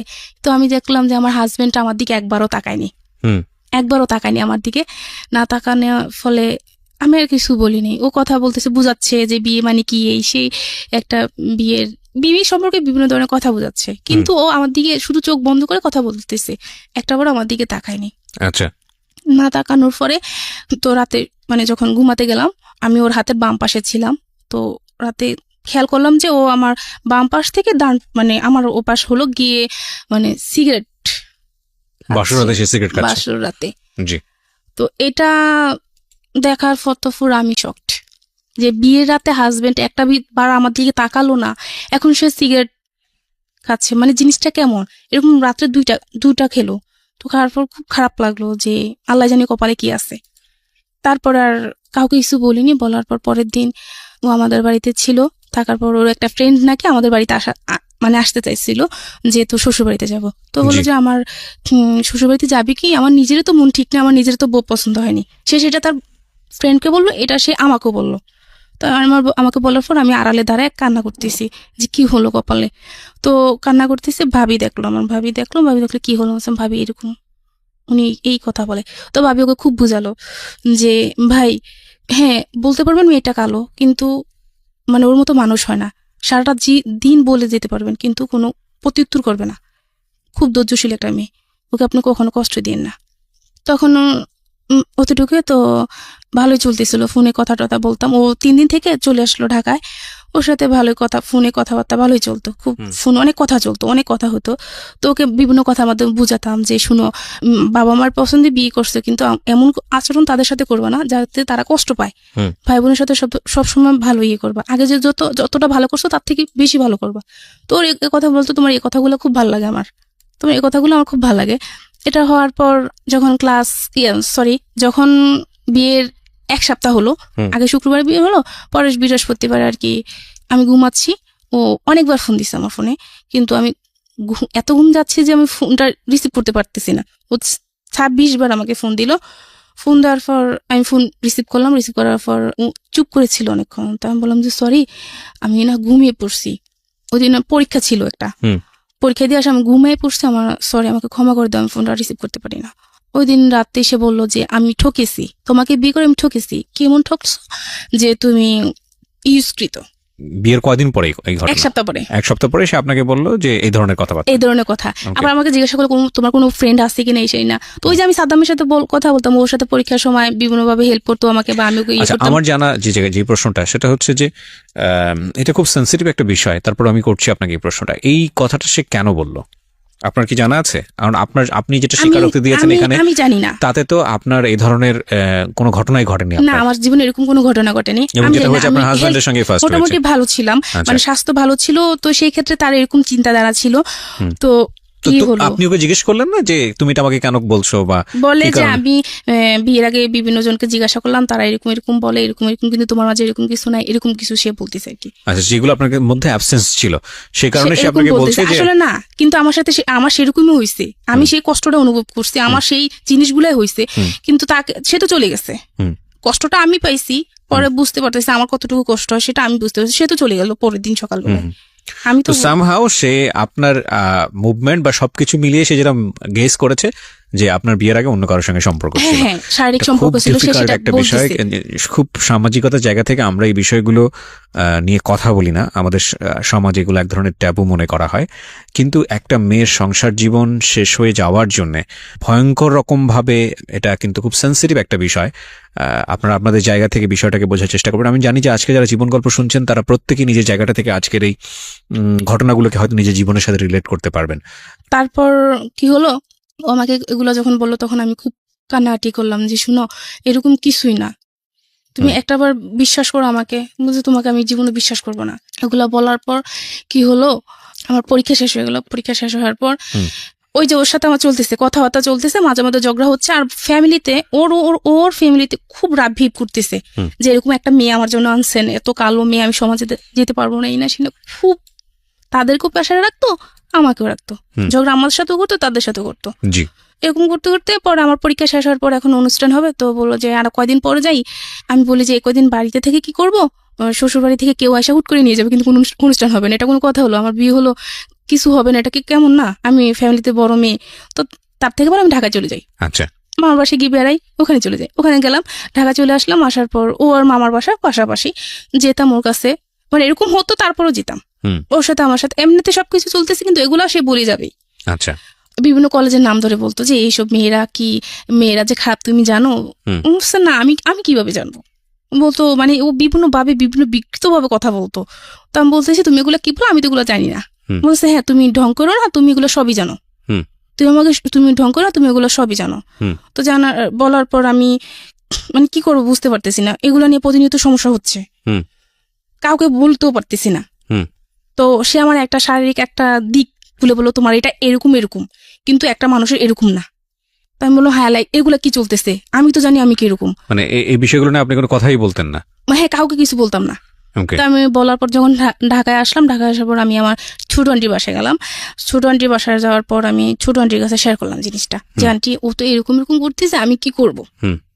আন্টি আপনি কি দেখবেন আমাকে? মানে উপায় না পেয়ে তখন আন্টিকে বললাম, আপনি আমাকে দেখবেন আমাকে, যে আমার আসলে প্রবলেম কি, আসলে মেয়েদের কি এরকম কিনা। ইটস ভেরি ডিফিকাল্ট একটা সিচুয়েশন প্রত্যেকটা মেয়ের জীবনে। এগুলো নিয়ে মানুষের মধ্যে কথা বলাটাও খুব ডিফিকাল্ট এবং খুব ভয়ঙ্কর রকমের মানে সাংসারিক অবস্থা দাঁড়ায় এই সিচুয়েশনগুলোর ক্ষেত্রে। যাই হোক, এই মেয়েটির ক্ষেত্রে কি হয়েছে আমরা জানি না। তারপরে কি হলো? তখন আন্টিকে আমি সবকিছু খুলে দেখালাম, যে আন্টি দেখেন যে আমি আসলে ভালো কিনা, আমি আসলে সত্যি ভালো মেয়ে কিনা, আন্টি আমার সাথে তো এরকম কিছু হয়নি। তখন আন্টি বললো যে না, তুই সম্পূর্ণ ভালো, তাকে হয়তো বা কেউ ভুল বুঝাইছে, সে হয়তো বা কারো কাছ থেকে ভুল কিছু শুনছে। লেখাপড়া করা ছিল? সে কিন্তু লেখাপড়া করতো না, করেনি, সে ক্লাস না, অনেক লেখাপড়া করা, অনেক পাশ করা ছেলের মধ্যে এই ধরনের 5 পর্যন্ত পড়াশোনা করছে। এখন এরকম হওয়ার পর আমি তখন অনুষ্ঠান দিন নির্ধারিত করা হলো যে অনুষ্ঠান ঈদের পর অনুষ্ঠান করবে। তো তারপর অনুষ্ঠান হলো, অনুষ্ঠান হওয়ার পর ওদের বাড়িতে আমাকে নেওয়ার পর তো গিয়ে ওখানে গিয়ে তো প্রতিদিন আপনাকে চার্জ করতে এরকম যে তোমার কার সাথে সম্পর্ক ছিল আমাকে বলো? হ্যাঁ, মাঝে মধ্যে এরকম করতো। আচ্ছা, কয়েকদিন পর কয়েকদিন ভালো থাকতো, কয়েকদিন পর এগুলো নিয়ে ঝগড়া হতো। তো অনুষ্ঠান করে ওদের বাড়িতে না হলো, ওদের বাড়িতে নেওয়ার পর তো ওদের বাড়িতে গিয়ে তো মানে আমি তো পুরা আপনি উল্টো তাকে জিজ্ঞেস করতেন না যে তুমি, হ্যাঁ একদিন বলছিলাম যে আমি, তুমি যে আমাকে জিজ্ঞেস করছো তার মানে তো তুমিও নিশ্চয়ই এরকম হ্যাঁ একদিন আমি বলেছিলাম এটা, যে তুমি যে আমার এরকম করতেছো, যে যে ভালো হয় সে ভালো মানুষকে বিশ্বাস, একটা খারাপ মানুষকে বলে যে সে ভালো, ভালো হয়, ভালো যে ভালো সে সবাইকে ভালো মনে করে, এটাই যে স্বাভাবিক। খারাপ হয় সে সবাইকে খারাপ। তারপর কি হলো? পরে বলে যে না আমি এরকম কিছু না, তুই খারাপ। এটা সে বললো। আচ্ছা, এই ধরনের কনফিউশন থাকলে আমি যেটা বলি যে সবাই একটু পড়াশোনা করেন। এগুলো জীবনের খুবই গোপনীয় বিষয়, কিন্তু খুব গুরুত্বপূর্ণ বিষয়। এগুলো নিয়ে সবাই একটু নিজে থেকেই পড়াশোনা করেন। আর দ্বিতীয়ত হচ্ছে যে এগুলোর ব্যাপারে সবচেয়ে ভালো এক্সপার্ট হচ্ছে নাকি doctor. So if you have any confusion in your personal life, then go to a doctor. ডক্টরের সাথে গিয়ে বিষয়টা নিয়ে কথা বলেন। এবং আমার মনে হয় যে বৈবাহিক জীবনে যদি এটা অ্যারেঞ্জ ম্যারেজ হয়ে থাকে, হ্যাঁ, তাহলে যেদিন থেকে বিয়ে করছেন সেদিন থেকেই আপনার জীবনটা শুরু হচ্ছে। তার আগে কে কি করেছে না করেছে সেগুলো নিয়ে টানা হ্যাচড়ার হিসাব যদি আপনার করতে হয়, তাহলে সেটা বিয়ের আগে আপনি করেন। বিয়ের পরে গিয়ে আপনি হিসাবগুলো নিয়ে কেন টানা হ্যাচড়া করবেন? তো নিজের জীবনটাই মানে অসুন্দর হয়ে যায়, নিজের জীবনটা অনেক বেশি কঠিনের মধ্যে পড়ে যায়। বলেন তারপর হলো কি, ওদের বাড়িতে গিয়ে আমার মানে ওদের চাল চলন আচার আচরণ মানে আমার কিছু ভালো লাগতেছে না। এরকম মানে একটা অজপাড়া গায়, মানে যে আগের সেই অনেক আগের যেই নিয়ম কানুন সেরকম আর কি, কেমন গালাগালি, কেমন চিৎকার চেঁচামেচি, মানে এরকম অসহ্যকর ব্যাপারটা, অসহ্যকর লাগতো। ওখানে ছিল না, অনুষ্ঠানের সময় ছিল না, এই কারণে আর কি আরো বেশি কথা শুনতে হইতো যে কেমন ফ্যামিলি, এই সেই বড় বউ ছিল না, এটা নিয়ে মানে ভালো ননদ বলতে একভাবে, শাশুড়ি বলতে একভাবে, যে যা ভাবে যেভাবে পারতো বলতো, আমি শুনে যেতাম, জাস্ট শুনে যেতাম, ওকে কিছু বলতাম না। ওকে বলবো কি, ও একদিন বলে দিছে যে ওর বাড়ি থানার পর যে আমার মা, আমার বোন, আমার ভাই খুশি, তুমিও খুশি, মানে ওরা খুশি তো আমিও খুশি, ওরা ভালো থাকবে তুমিও ভালো থাকবে, ওদের সাথে কোনো কিছু সিক্রেট করবো না কোনোদিন। তা আচ্ছা ঠিক আছে, ওনাদেরকে ভালো রাখাটাই আমার দরকার। মানে কেমন জানি আচরণ করতো, ননদ কি করতো সারাটা দিন ভালো, মানে ও চাইতো না আমার সাথে মিশতে, কিন্তু আমি চাইতাম মিশতে, আমি চাইতাম যে ভালো থাকি। ফ্যামিলিতে আমরা কয়েকটা মানুষ, সবাই যদি ভালোভাবে না থাকে তাহলে কিভাবে হয়, ভালোভাবে চলতে চাইতাম, কিন্তু মানে ও কি কিরকম জানি একটা আচরণ করতো আমার সাথে। তার কারণ পরে জানতে পারলাম যে ও যে আমার হাজবেন্ড ওদের সাথে রাত ভিপ করতো, যেরকম একটা মেয়ে আমাকে দিলেন, এত এরকম মানে এরকম ভাবতো। তো ওদের বাড়িতে গিয়ে দেখা গেল কি, আমরা কখনো পুকুরে গোসল করিনি, কখনো পুকুরে গোসল করিনি। তো ওদের ওখানে গিয়ে গোসল করতো, তো খোলামেলা জায়গায় গোসল করা হতো, মানে এটা আমি নিতে পারতাম না, এটা মানে কিভাবে সম্ভব, এগুলো পারি না। বা বাড়িতে বাথরুম বাসায় আছে, ঘরের কাছে আছে, কিন্তু ওদের অনেকটা দূরে যেতে হতো, মানে এগুলো আমি পারতেছি না, এগুলো মানায় নিতে আমার খুব কষ্ট হচ্ছে, খুব কান্নাকাটি করতাম আমি, কিন্তু কাউকে কিছু বলতাম না যে আমি কেন কাঁদি। আমাদের বাড়িতে আসলে যখন চলে আসতাম তখন মানে চিৎকার করে কাঁদতাম না, শুধু চোখের পানি ফেলতাম, আর আইসা মানে রুমের ভিতর বসে বসে কান্না করতাম যে মানে কি হচ্ছে এটা। তো এরকম হওয়ার পর চলতে থাকার পর আমার একটা প্রবলেম ছিল, সেটা হচ্ছে যে মানে মেনস্ট্রুয়েশনের সমস্যা ছিল আর কি, ঠিক মতন আর হতো না। তো এই জন্য আমি একটা ডাক্তারের কাছে গেলাম। মোটামুটি তখন এই যে আমার হাজবেন্ড এরকম করতেছে, তাই আমি মোটামুটি একটু চিন্তা করতাম, এরকম করতে মোটামুটি আমি অসুস্থ হয়ে যাচ্ছি। তো আমার যে ওই সমস্যাটা ছিল, তো এই জন্য আমি একটা ডাক্তারের কাছে গেলাম, আমাদের ওখানে ডাক্তারের কাছে গেলাম। আর যাওয়ার পর তখন আর ওই জিনিসটা মনে পড়লো যে আমার হাজবেন্ড যে এটা বলো আমাকে, আমি ডাক্তারের কাছে কিছু বলবো, মহিলা না পুরুষ ডাক্তারই। তখন আমি মানে মানে কিভাবে বলবো আমি একটা মেয়ে কিভাবে বলবো, মানে অনেক সংকোচ করে তারপর বললাম যে না আমাকে বলতে হবে, আমার হাজবেন্ডের কে নিয়ে চলতে হবে আমাকে। এর মধ্যে কিন্তু ওকে আমি অনেক ভালোবেসে ফেলছি, আমার হাজবেন্ডকে অনেক ভালোবেসে ফেলছি। তো আমি কি করলাম, ডাক্তারকে বললাম আর কি। তো ডাক্তার বুঝতে পারেনি, তখন আমি একটা কাগজে কলমে একে তাকে দেখালাম যে এরকম এরকম কিনা। তো তখন উনি বললো যে এটা কি বলো, এটা তো সবারই এরকমই হয়, আর আমার ওয়াইফ আমি বিয়ে করছি, আমার ওয়াইফের তো একই অবস্থা, এটা তুমি কি বলো। মানে শরীরের অন্য দিক মানুষ ছোট বড় এরকম থাকে, এটা নিয়ে তো এরকম করার কিছু আসে যায় না। তখন উনি বললো যে তুমি কিসে পড়ো বা পড়াশোনা করছো কিনা। তখন আমি বললাম যে হ্যাঁ আমি ইন্টার কমপ্লিট করছি, এখন ডিগ্রিতে অ্যাডমিশন নিবো, এরকম চিন্তাধারা আছে। ওর কিন্তু পড়ানোর ইচ্ছা ছিল আমার হাজবেন্ডের, যে তোমাকে আমি পড়াবো। আমাকে জিজ্ঞাসা করছে তুমি পড়বা কিনা, হ্যাঁ আমি পড়বো। তখন কি হলো, ও আমাকে পড়াবে, এখন ভর্তি হতে হবে। কোনো জায়গায় তো আমি কোচিং টোচিং করলাম না, কোনো জায়গায় পরীক্ষা দিতে পারবো না। তো আমি যে কলেজে পড়াশোনা করছি ওখানে আমি ডিগ্রিতে ভর্তি হয়ে যাই, ওইটা ভালো হবে। তো আমার চিন্তা ছিল ওখানে পড়াশোনা করবো। এখন আমার হাজবেন্ডকে আমি ওই যে আমার যে বিয়ের আগে যে ফ্রেন্ডটা ছিল, বললাম যে ওর সাথে আমি কথা বলছি, ভাইয়া বললো যে কথা বলিস, ও বললো আর কি তোমার কোনো ছেলে বন্ধু আছে কিনা, কলেজের মধ্যে মানুষ অনেক কিছু থাকে। হ্যাঁ, আমার একটা ফ্রেন্ড আছে, সে আমার ক্লাসমেট হলো আছে, ভাই হলো আছে, ফ্রেন্ড হলো আছে, খুব ভালো ছিল, খুব ভালো। ওকে পরিচয় করে দিল। তো পরিচয় ও আবার বললো যে নিপাত তো মানে ঢাকাতে বা কুমিল্লাতে এসব কোনো জায়গা ভালো জায়গা পড়াশোনা করার ইচ্ছা আছে, ওকে ভর্তি করেন, ওখানে ভর্তি করেন, আমরাও পড়াশোনা করবো। ওইটা শোনার পর আমার হাজবেন্ডের মাথায় কাজ করতেছে, কেন ওই ছেলেটা বললো, ওর সাথে ওর সম্পর্ক। এটা বলার পর তখন আমার হাজবেন্ড কি করলো, সরাসরি আমার বড় মামির কাছে ফোন দিল আমাকে পড়াশোনার ব্যাপারে, যে বড় মামি ওকে কি করব, ওকে তো তাহলে একটা কাজ করে ওকে কুমিল্লাতে ভর্তি করে দেই, আমার বড় মামিকে বলতেছে। তখন বড় মামি খুব রেগে গেল যে কেন কুমিল্লাতে ভর্তি করাবো তুমি ওকে, হয় ঢাকাতে ভর্তি করাবা, নয় যে কলেজে লেখাপড়া করছে ওখানে ভর্তি করাবা, তুমি কেন কুমিল্লাতে ভর্তি করাবা? এখনকার যুগ তো ভালো না, তুমি থাকবা ঢাকাতে, তোমার ফ্যামিলি থাকবে এক জায়গায়, ওর ফ্যামিলি থাকবে এক জায়গায়, ও থাকবে কুমিল্লাতে, এটা তো হয় না। ও যে অন্য কারোর সাথে চলে যাবে না, এটা তো কোনো কথা না, কারণ যেহেতু তুমি পড়াশোনা করো না, সে পড়াশোনা করতেছে, তখন ওর মাথায় অন্য কিছু কাজ করবে। আমার বড় মামি এটা বলতেছে, ওকে তুমি তোমার কাছে রাখো, আর না তুমি গ্রামে পড়াও, যে কোনো একটা করো, ওকে এভাবে দেওয়া ঠিক হবে না। মামি দিক থেকে এটা বললো, তো আমিও চিন্তা করলাম যে হ্যাঁ এটাই ঠিক। তো আমি বললাম যে আচ্ছা, আমি যে কলেজে পড়াশোনা করছি ওখানে ভর্তি হয়ে যাই। তো ওখানে ভর্তি করাবা না, ওদের ওখানে একটা কলেজে আমাকে মানে চাপ করতেছে, ওখানে ভর্তি হয়ে যাও।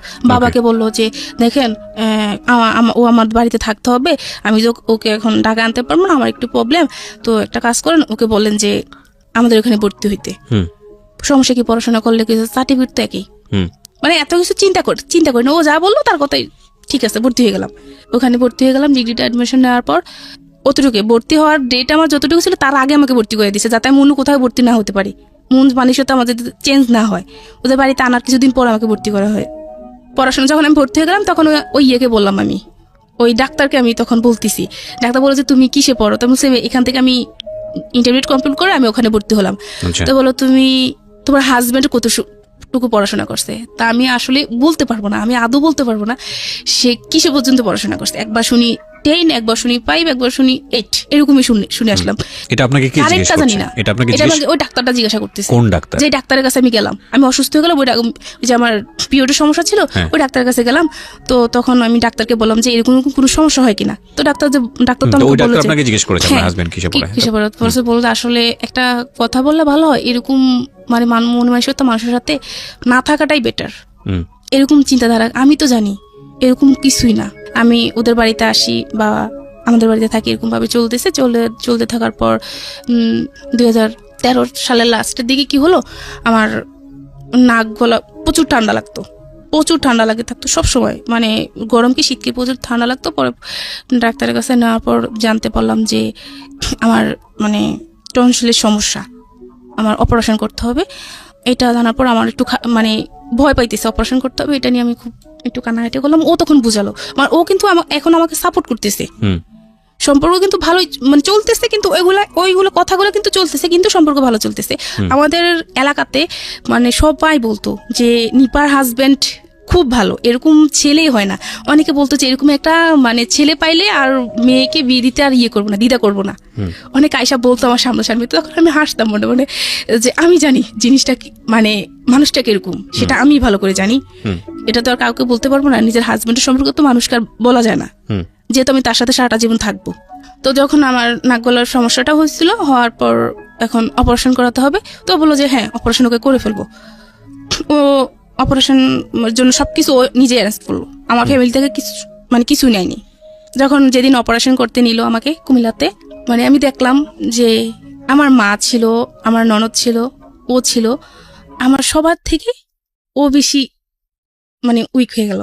এত সুন্দরভাবে আমাকে বুঝাচ্ছে, মানে খুব ভালোবাসা দিয়ে, যেমনই তুমি ভয় পেও না, হ্যাঁ আমি থাকবো, আমরা অপারেশনের পর আমরা এই জায়গায় সেই জায়গায় ঘুরতে যাবো, খুব মানে ভালোবাসা দিচ্ছে আমাকে, বুঝাচ্ছে। মানে ওই জিনিসটা তার প্রতি আমাকে মানে খুব বেশি দুর্বল করে ফেলে, যে একটা সময় এরকম করে, কিন্তু পরে সে আমাকে ভালোবাসা দিচ্ছে। তো দেওয়ার পর কি হলো, আমার অপারেশন করা হলো। অপারেশন করার পর মোটামুটি ভালো চলতেছে। চলার পর 14 সাল চলতেছে, একদিন আমাকে ফোন দিল ঢাকা আসার জন্য। বাড়িতে যেত না ঠিক মতো, বাড়িতে যেতে বলতে বছরে 3 বার যেত, গ্রামের বাড়িতে বছরে 3 বার যেত, আমাকে আনতো মাঝে মাঝে। তো একদিন ফোন দিল যে তুমি আসো, বাড়িতে আসো, ওই ঢাকায় আসো, আসলে বাড়িতে গেলেও তো আমার অনেক খরচ, তুমি আসলে আমরা দুজন ভালোভাবে সময়টা কাটাতে পারবো, এটা ভালো হবে না? তুমি বলছো, হ্যাঁ এটা তো ভালো হবে। এটা বলার পর আমি আসলাম, ঢাকায় আসলাম। ঢাকায় আসার পর বললো যে আমাদের বিয়ে তখন 3-4 বছর হয়ে গেল। তো বললো যে চলো আমরা ইয়ে করি, কোনো বেবি হচ্ছে না তখন। তো আমি বললো যে চলো আমরা নামাজ পড়তে যাবো, হাইকোর্ট মাজারে নামাজ পড়তে যাবো। আচ্ছা। তো আমি বললাম যে হ্যাঁ এটা তো খুব ভালো কথা, আসো যাই। তো দুজন মিলে নামাজ পড়লাম, নামাজ পড়ে আসলাম। তো ও আমাকে বললো যে তুমি কিছু চাইও আল্লাহর কাছে, আমি কিছু চাইবো আল্লাহর কাছে। তো আমাকে বললো যে আমি বলবো না, কিন্তু তুমি বলতে হবে তুমি কি চাইছো আল্লাহর কাছে। তো এটা বলার পর আমি কি করলাম, যাক আসলাম, নামাজ পড়ে আসলাম। আসার পর এখন বাহিরে বসে একটা ফুচকা দোকানে বসলাম। বসার পর বললো যে তুমি কি চাইছো আল্লাহর কাছে। আমি বললাম যে বলবো। বলে কি? আমি একটা বেবি চাইছি আল্লাহর কাছে, যে আমার একটা বেবির দরকার। অনেকদিন তো হয়ে গেলে বিয়ে হলো, এখন আমার একটা বেবির দরকার। তো আর কিছু চাইতে পারলো না, তুমি বেবি চাইতে গেলা। তুমি চাইতে আমার যাতে ভালো ভাবে ইনকাম করতে পারি, আমার টাকা পয়সা হোক, তারপরে তোমার বেবি। তোমার বেবি এখন নিতে পারবো না, আমার পক্ষে সম্ভব না এখন বেবি নেওয়া। বললো কি বললো এটা? পরে বলো যে শুনো, আমি একটা কথা বলি, তুমি আমার কথাটা শুনো মনোযোগ দিয়ে, এটা করলে ভালো হবে আমাদের। তো বললাম কি? পরে বলে যে আমি তোমাকে ঢাকায় রাখবো, রাখার পর আমি তোমাকে বিভিন্ন হোটেলে দিয়ে আসবো, দিয়ে আসার পর তোমায় তুমি ইয়ে করে টাকা ইনকাম করবা। কি বলেন এসব? হঠাৎ করে একটা লোক আপনাকে এই ধরনের কথাবার্তা বলবে? এটা বলতেছে যে এরকম ইনকাম করব, তারপর আমাদের অবস্থা ভালো হবে, ভালো হলে তারপর আমরা যে বেবি হচ্ছে না, ডাক্তার দেখালে বেবি হয়ে যাবে। এটা বিশ্বাস করার মতো কথা না, কিন্তু ঠিক এটাই করছে আমার সাথে। তো আমি বললাম যে কি বলো এটা? পরে বলে যে হ্যাঁ কিছু হবে না, এটা শুধু তোমার আর আমার মাঝে থাকবে। আসো, আমরা যে নামাজ পড়ছি, নামাজ পড়ে আমরা ইয়ে করবো যে আমরা কখনোই এই কথাগুলো আমাদের মাঝে থাকবে। যখন একটা সময় আমাদের সবকিছু হয়ে যাবে, তখন আর হবে না, এগুলো বন্ধ হয়ে যাবে, বন্ধ করে দেবো, তখন আমরা ভালোভাবে চলতে পারবো। টাকা পয়সা যখন হয়ে যাবে, আমি ভালো একটা বিজনেস করবো। ইলেকট্রনিক্স এর কাজ করতো, ভালো ইলেকট্রনিক্স এর। ওকে, পয়সা কড়ির অভাব ছিল? বিয়ে হওয়ার পর আস্তে আস্তে আর কি, প্রথম যখন জানলাম টাকা পয়সা ভালো ছিল, কিন্তু পরে বুঝতে পারলাম যে টাকা পয়সা আসলে তেমন নাই। আচ্ছা, তখন পড়াশোনার খরচ কে দিত? পড়াশোনার খরচ বলতে ভর্তি হয়েছি, ভর্তি হওয়ার পর তার পড়াশোনা করতে পারিনি। ওই কলেজে 2-3 জামাইয়ের সঙ্গে থাকতেন না ওই সময়টা? না, আমি ওদের বাড়িতে থাকতাম, আমাদের বাড়িতে থাকতাম, ঢাকায় থাকতাম। তো যখন ও এটা বললো, আমি বললাম যে কি বলো এটা কিভাবে সম্ভব? আল্লাহ, তুমি নামাজ পড়ে আইসা এখন এটা বলতেছো? পরে বলে যে আরে কি হয়েছে, সমস্যা নাই, তোমার আর আমার মাঝে তো থাকবে, এটা তোমার আর আমার মাঝে থাকবো। আমি না, আমি এটা পারবো না। তো বাসায় গেলাম, বাসায় গিয়ে আসতে এই কথাটাই বললো যে আমি নিয়ে আসবো, তো ইয়ে করো। না, আমি এটা পারবো না, আমি এটা পারবো না, তুমি যাই করো না কেন, আমি এটা পারবো না, আমাকে বাড়ি পাঠিয়ে দাও, আমি বাড়ি চলে যাবো। ওকে, আল্লাহর ভয় করো, আমরা মরলে কি করবো, এটা তুমি কি ধরনের কথা বলো? এটা বলে অনেকবার বোঝানোর পর তো বলো যে আচ্ছা ঠিক আছে, ওখানে ঠিক আছে। পরের দিন আমি বাড়িতে চলে গেলাম, কাউকে কিছু বললাম না এটা নিয়ে। বাড়িতে চলে গেলাম। বাড়িতে চলে যাওয়ার পর কি হলো, একদিন আমি ঘরে শুয়েছি, গোসল করে এসে শুয়েছি। তো আমার ছোট দেবর কোথায় থেকে যেন আসলো, আয়সা হঠাৎ করে এসে আমার গালে একটা কিস করলো। করার পর আমি লাফ দিয়ে উঠলাম। লাফ দিয়ে উঠার পর বললাম যে তুমি এটা কি করলা, এটা কি তোমার উচিত হয়েছে? আমি সবাইকে এখন বলে দেবো। তো বললো যে ভাবি কাউকে কিছু বললেন না। এখন আমি চিন্তা করতেছি কি করব, ওকে বলবো না আমার শাশুড়িকে বলবো। এর আগেও ইয়ে করতো, আসতো, বসতো কাছে বা জড়ে ধরার চেষ্টা করতো, বলছে এগুলো করো না, এগুলো ভালো না, আমি মাকে বলবো, এরকম বলতাম। হঠাৎ করে তো ওই দিন সে আমার সাথে সেই কাজটা করলো। করার পর কি করলাম, আমি কাউকে কিছু বললাম না আর, ভাবতেছি কি করব। তো কাউকে কিছু না বলার পর আমি আমাদের বাড়িতে চলে আসলাম। এখন ও বলতেছে এদেরকে যে আমি ওদের বাড়িতে যেতে পার। যাওয়ার পর বললো যে আমি যাব না। কেন যাব না, খুব ঝগড়া হচ্ছে এটা নিয়ে, যাব না। পরে বললাম যে কেন যাবো আমি তোমাদের বাড়িতে, তোমার ভাই এই কাজ করছে আমার সাথে, এখন আজকে সে এটা করলো, অন্যদিন যে সে অন্য কিছু করবে না, সেটা কোনো শিওর তুমি দিতে পারবা? এটা আমার বাবা শুনলো, আমার কাকা তখন এটা শুনলো। শোনার পর কি করলো, আমার কাকা তখন খুব রাগ করলো, ও যে আমি মেয়ে বিয়ে দিছি একজনের কাছে, আমার মেয়ের সাথে এরকম কেন হবে, আমি এখানে মেয়ে দিব না, এখানে যত কিছু হোক আমার প্রয়োজনে যা করা লাগে আমি আমার মেয়েকে নিয়ে আসবো, আমি এখানে মেয়ে দিব না। এটা বলার পর ও শুনলো এগুলা, বাবা যখন এগুলো বললো ও শুনে ফেললো, ফোনের অপরপ্রান্ত ওগুলো শুনে ফেলার পর এখন ও বোঝালো যে থাক, যা হওয়ার হয়েছে, তুমি বাড়ি চলে যাও, থাক, এরকম করো না, মরি না, ভালোবাসা দিয়ে কথা বললো, ভুলে গেলাম। গেলাম ওদের বাড়িতে চলে গেলাম। এখন ওই ওই যে বাবা এগুলা বললো, বাবাকে নিয়ে ওর চিন্তাধারা অন্যরকম হয়ে গেল। আচ্ছা, এখন আমাদের বাড়িতে আমাকে যেতে দিবে না। যখন বলতাম যে বাবার বাড়িতে যেতে, তখন যেতেন দিত না, কেন দিবা নাই না সে না, এটা বলতাম চলতে যাওয়া লাগবে না সে না। আবার যেতাম গেলে মানে ফোন দিত, যদি 1 মিনিট লেট হইতো ফোন রিসিভ করার জন্য তখনই ধরতো, কার সাথে ছিলা, ফোন ধরলা না কেন। রাতে ফোন যদি দিত, যদি আমি ঘুমাই থাকতাম ধরতো দেরি হইতো, তো মানে ডাইরেক্ট এগুলো বলতো যে কয়জনের সাথে ছিলা এই সেই। তোর বাবা মা, যেহেতু বাবার বাড়িতে আসতে চাইতাম, তো বলতো তোর বাবা মা কি তোকে ব্যবসা করার জন্য কি তোকে নিয়ে আসছে কিনা। দুটো জিনিস খেয়াল রাখবেন এখানে, ওনার বলার জায়গাটা স্ক্যাটার্ডলি, উনি যেভাবে বলছেন অনেক কিছু হয়তো ওইভাবে বলে উঠতে পারছেন না, কিন্তু দুটো বিষয় খুবই গুরুত্বপূর্ণ। একটা হচ্ছে হাজবেন্ড ইন্সপায়ার করছে ওয়াইফকে এই ধরনের একটা পথে যাওয়ার জন্য যেখান থেকে পয়সা রোজগার হবে, আবার সেই সন্দেহ করছে এই ওয়াইফকে যে সে অন্য কারোর সঙ্গে ইনভলভ কিনা। তার মানে উনি যা বলছেন, মানে আমাদের আজকে নিপা যে কথাগুলো বলছেন সেগুলো যদি সত্য হয়ে থাকে, তাহলে আমরা ধরে নিতে পারি যে ওনার হাজবেন্ড সুস্থ মানুষ হলেও মানসিকভাবে কিছু না কিছু সমস্যার মধ্যে রয়েছে, এবং এগুলোকে সাইকিয়াট্রিস্টের কাছে নিয়ে গেলে, মনোবিজ্ঞানীদের কাছে নিয়ে গেলে তেনারা বিভিন্ন রকম রোগ হিসেবে আইডেন্টিফাই করে, সেগুলোর নামও আছে, সেগুলো তারা বলেন। তো আমি যেহেতু সাইকিয়াট্রিস্ট না, আমি ওইভাবে আইডেন্টিফাই করছি না, তবে আমি ধরে নিচ্ছি যে এটা এক ধরনের মানসিক অসুস্থতা। কারণ একটা মানুষ যদি তার ওয়াইফকে দিয়ে এই ধরনের কথা চিন্তা ভাবনা করে যে তাকে দিয়ে সে পয়সা রোজগার করবে, বলতেই আমার খুব লজ্জা লাগে। সেই ওয়াইফকে সে সন্দেহ করে কি করে, বা সন্দেহ করার একটা যুক্তি তো থাকে না, তাই না? সে কার সাথে মুভ করলো না করলো সেটা তো যুক্তিই থাকে না। সো তার মানে ধরে নিতে আমার বাবার সাথে, যে তোর বাবার সাথে তোর অবৈধ কোনো সম্পর্ক আছে। কি বললো উনি, আমার বাবা মানে বাবা, বাবা কি তোর কাকা, তোর তো আপন বাবা না। Very very intolerable. তোর তো আপন বাবা না। তখন ভাইয়া মানে এটা শোনার পর যে আমি কোন পর্যায়ে ছিলাম আমি জানি না। আমার বাবা এরকম একটা মানুষ ছিলেন যে এত ভালো ছিলেন। আমার কি হয়েছিল, একবার কি হয়েছিল, মা ভাই বোন কেউ ছিল না বাসায়, শুধু আমি ছিলাম। আমি খুব অসুস্থ হয়ে গেছি, আমার পানির দরকার। বাবা পানি নিয়ে দরজার অপর প্রান্তে দাঁড়িয়ে আছে, আমার রুমে ঢুকে না যে আমি কোন অবস্থায় আছি। 10 মিনিট থাকার পর বাবা বললো কি মা পানি নিবি না, তখন আইসা আমি নিলাম। সেই বাবাকে নিয়ে সেই ধরনের কথা বললো।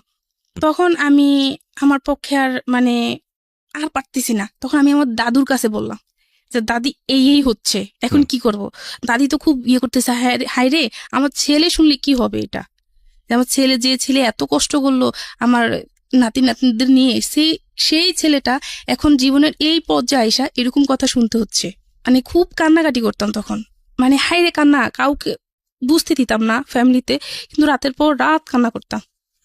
তো এরকম হওয়ার পর 2015 সালের দিকে আমার ছোট বোনের একটা প্রবলেম হয়েছিল, যে বিয়ে দেওয়া হয়েছে, বিয়ে দেওয়ার যাই হয়েছে সমস্যা, 2-3 দিন পর ওকে নিয়ে আসা হলো। নিয়ে আসার পর ওই যে এই যে সময়টা, যে তারপর সেকেন্ড আবার বিয়ে হওয়ার যে সময়টা 4-5 মাস, ওই সময়টা যে সে আমার সাথে কিভাবে আচরণ করতো ভাইয়া, মানে তা বলে বুঝাতে পারবো না। এত বাজে ভিভ করতো, কিছু হলে বলতো তোকে আমি দিয়ে দেবো, তোকে আমি রাখবো না, তোকে আমি দিয়ে দেবো, এরকম আচরণ করতো, খুব বাজে বিহেভ করতো। একদিন হয়েছিল কি, ওরও ছোট বোনের বিয়ে হয়েছিল, হওয়ার পর ও ছোট বোনের শ্বশুর বাড়িতে বিভিন্ন দিতে হবে, ঈদের টাইমে তো উপহার হিসেবে কাপড় চোপড় দিতে হয়, তো সেই জন্য আমাকে ঢাকায় আনলো, মার্কেটিং করতে হবে, তো এই জন্য ঢাকায় আনলো। তখন কি করলো, ওই যে ও নতুন একটা বিজনেস শুরু করলো, এই যে ড্রেসে যে এমব্রয়ডারি করা হয়, যে ইলেকট্রনিক কম্পিউটারে যে ইয়েগুলো আছে না, এমব্রয়ডারি মেশিনগুলো আছে না, ওগুলো আর কি ও নিল, কারখানা করলো, এমব্রয়ডারি কাজ করতেছে। বললো যে ঢাকায় আসলাম, ওনাদের জন্য ড্রেস নিব। তো আমাদের ফ্যামিলিতে আবারও সেই সমস্যা, আগের মতো সমস্যা। তো এখন আমার হাজব্যান্ড ওর বোনকে বলতেছে যে ভাই আমার শ্বশুর বাড়িতে কি কাকে দেওয়া যায়। তো বললো যে একে দিস, তোর আমার মাকে বললো যে ওর মাকে একটা দিস, তো ওদের ফ্যামিলিতে তো একটা সমস্যা, এতে তো কিছু নিতে পারবে না, ভাইদের অনেক সমস্যা, এখন ওদেরকে একটা দিস। তো ফোন রাখার পর বললাম যে দিবা ঠিক আছে, একজনকে গিফট করবা সেটা ঠিক আছে, কিন্তু তুমি এটা মানে এইভাবে বলবা কেন যে নিতে পারবে না, তাহলে তো এটা করোনা করা হয়েছে, আমার মাকে দিতে হবে না, তোমাদের কিচ্ছু দিতে হবে না।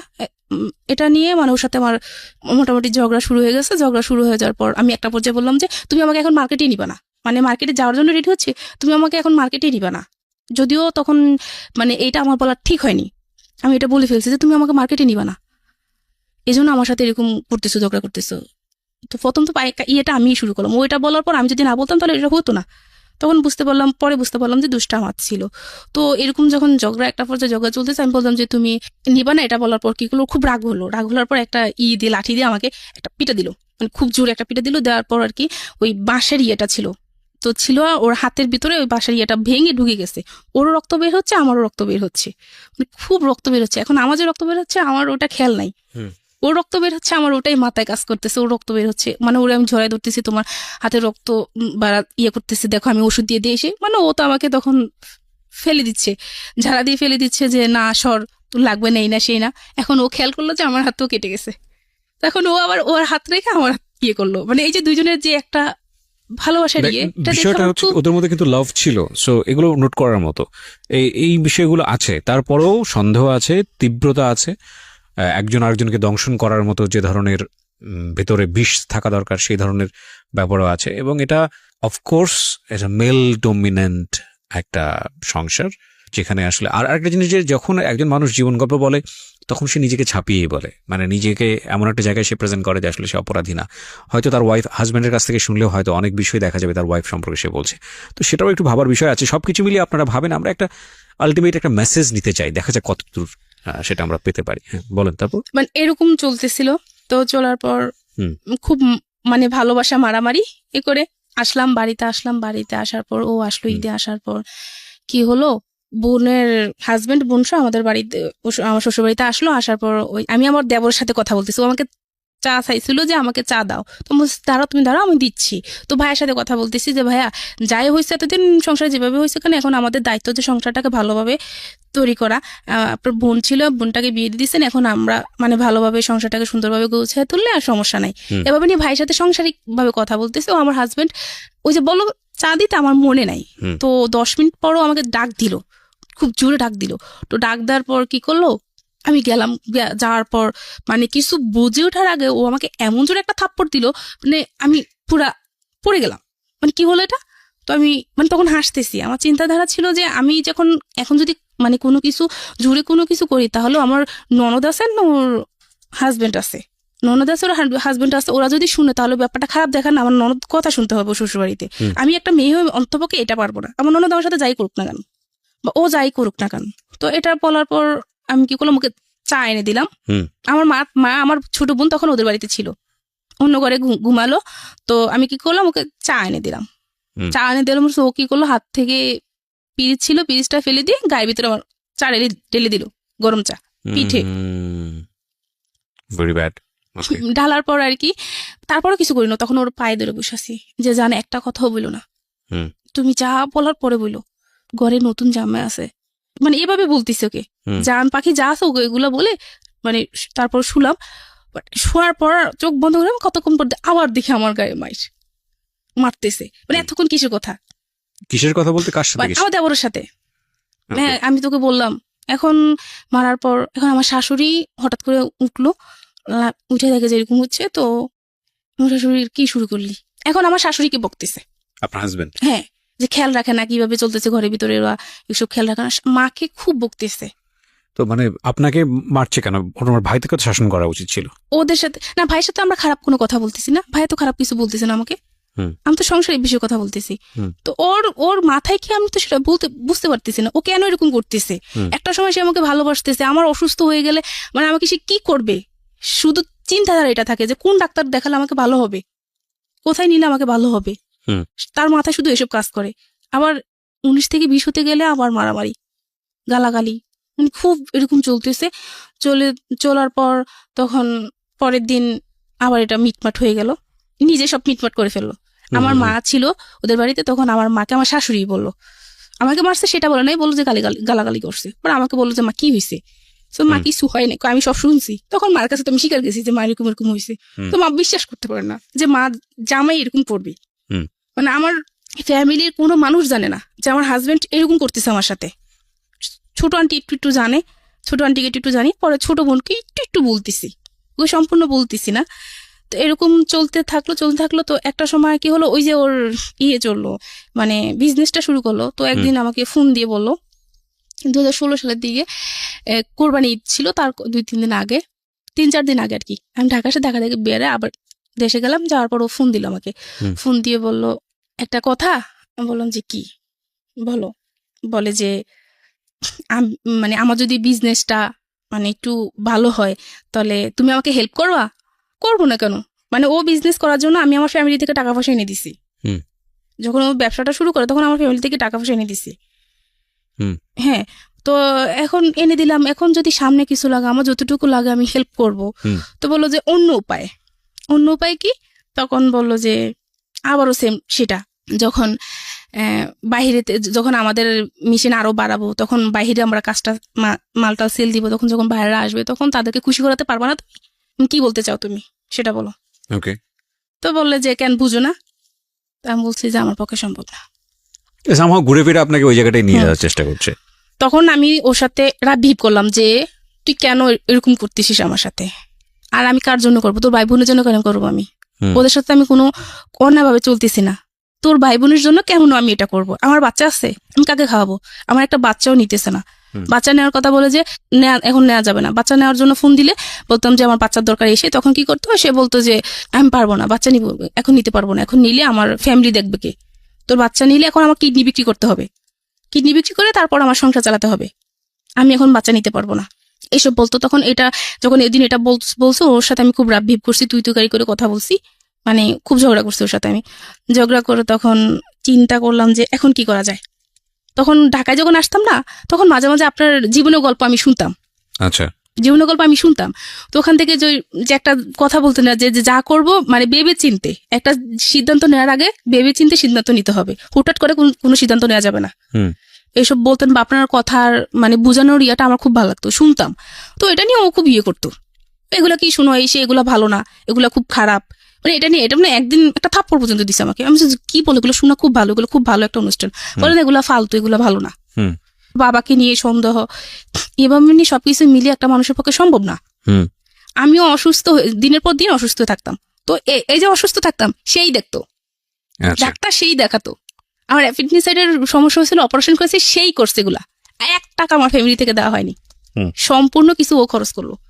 তখন ভাবতাম যে সে আমাকে ভালোবাসে, আমি তাকে ভালোবাসি, তাকে ছাড়া আমি একটা মিনিটও চিন্তা করতে পারতাম না, মানুষটা ভালো, হয়তো বা তার সমস্যা কিছু। তখন আমি আমার ননদকে বললাম যে তোমার ভাই তো এরকম করতেছে, মাকে বললাম যে মা আপনার ছেলে তো এরকম করতেছে, একটা কাজ করেন আপনার ছেলেকে একটা ডাক্তার দেখান, একটা ডাক্তার দেখালে তার ভালো হবে, সে যে এরকম করতেছে একটা ডাক্তার দেখালে খুব ভালো হবে। আর তো ওর আবার মাঝে কি শারীরিক একটু সমস্যা ছিল, তো আমার কথা হচ্ছে যে সমস্যা দিচ্ছে সমাধান করবে সে, আমার সবসময় এটা মনে হতো। তো ও বলতো যে আগে পায়া তুমি এখন আছো, এজন্য খুশি, কোনো সমস্যা নাই, মানে ও এটা ভাবতো। কিন্তু আমার কথা হচ্ছে যে আল্লাহ সমস্যা দিচ্ছে, আল্লাহ সমাধান করবে, তুমি ডাক্তার দেখাও। আপনি মানে প্রবলেমটা আসলে কার ছিল, আপনাদের হাজবেন্ড ওয়াইফের মধ্যে, যে বেবি না হওয়ার প্রবলেমটা? বেবি না হওয়ার জন্য তো কোনো ডাক্তারই দেখানো হয় নাই, কিন্তু বেবি তো আপনারা হচ্ছে না, তো বেবি চাচ্ছেন, ঠিক আছে, তো আপনারা আমি চাচ্ছি, ও চাচ্ছে না। তো একবার যেহেতু আমার পিরিয়ডের সমস্যা, আবারও আমি ঢাকাতে একটা মহিলা ডাক্তার দেখালাম, তো দেখানোর পর ওখানে মহিলা ডাক্তার একটা ওষুধ দিল আমাকে, এই ওষুধটা খাবেন, ওই ওষুধটা খেলে তারপর হাজবেন্ড ওয়াইফ একসাথে থাকলে বেবি হবে ইনশাল্লাহ। কিন্তু আমার হাজবেন্ড ওই ওষুধটি আমাকে কিনে দেয়নি, আমি বলি ওই ওষুধটা কিনো, কেন কিনবো, তো বেশি কথা বলবা না, তারপর ওকে ঠিক আছে। এরকম ভাবে চলতেছে পরে চলার পর যখন ও আমাকে এটা বললো তখন সিদ্ধান্ত নিলাম যে না আর সহ্য করা যায় না। তখন একটা কাজ করি যে এই যে সে যে আমার সাথে এরকম করতেছে, তো আমাকে যা করতে হবে ভেবে চিন্তে করতে হবে। বোকা তো মানে বোকার মতো এতদিন সবকিছু সহ্য করছি, আমাকে এখন প্রমাণ করতে হবে যে আসলে সে মানুষ খারাপ, সে ভালো না, সবার কাছে সে অনেক ভালো একজন মানুষ, তাকে আমার প্রমাণ করতে হবে যে সে মানুষ ভালো না। তখন যখন যেদিন কোন একটা বিষয় নিয়ে ঝগড়াঝাটি গালাগালি শুরু হয়ে যেত, 19 থেকে ফোন দিতে ধরতে একটু দেরি হইতো, তো এই শুরু হয়ে যেত, তখন আমি আমার বোনকে শোনালাম, আমার মাকে শোনালাম, বাবা তো আগে থেকেই বুঝতে পারলো, শোনালাম, সবাইকে শোনালাম, সবাই মোটামুটি বুঝতে পারতেছে যে আমার হাজবেন্ড খারাপ। তো এটা জানার পরে কি হলো, আমি ঢাকাতেও আস্তে আস্তে আমার বড় মামি বা আমার মামাতো বোন টুন হোক, আমার মেজো মামি, সবাইকে মোটামুটি আমি জানালাম, সবাই মোটামুটি দেখলো, বুঝতে পারলো, সবাই বুঝতে পারলো যে ও আসলে মানে মানুষ হিসাবে বেশি ভালো না। এতদিন মানে ও মুখোশ পড়া ছিল, কিন্তু আসলে সে মানুষ ভালো না। এরকম করার পর কিন্তু ও যে আমার সাথে ওগুলো প্রপোজ করতেছে, ওটা শুধু আমার ছোট বোনকে বললাম আমি যে মনি এরকম তোর ভাইয়া করতেছে আমার সাথে। ছোট বোনটার বিয়ে হয়ে গেছে, তার বিয়ে হয়ে গেছে। তো তখন বিয়ে হয়ে যাওয়ার পর ছোট বোনটাকে বললাম যে তুই ভাইয়া তো আমাকে এগুলা বলে। তখন ও বললো যে আপু তুই একটা কাজ কর, তুই যাইস না, ভাইয়ের কাছে যাইস না, এভাবে মানুষের জীবন চলে না, তুই যাইস না, কত সহ্য করবি তুই, আর কত সহ্য করবি। এটা বলার পর আমি সিদ্ধান্ত নিলাম যে আস্তে আস্তে সবকিছু মানে ওর কাছ থেকে আমার দূরে সরে যেতে হবে। কিন্তু এখন ওই যে আমি আমার ফ্যামিলির পক্ষ থেকে ওর জন্য যে আমি ফ্যামিলি থেকে টাকা পয়সা আনলাম, ওটা তো আমার দিতে হবে। তার আগেও সে টাকা পয়সা আনছে, ওই টাকাটাও এখনো দেওয়া হয় না। আমার নিজের রিক্সে যেটা আনলাম, আমার নিজের রিক্স নিয়ে মামির কাছ থেকে টাকা নিলাম, সেই টাকাটা তো আমাকে তাকে দিতে হবে। সবার টাকাটা বাদ যাক, আমি তো মামির টাকাটা নিতে হবে। তো এই কটা দিন আমি তার সাথে ভালো ভালো বাবু খাটে টাকাটা উঠে নেই, তারপর ও আমি যা করার করবো, সবাইকে তখন জানাবো।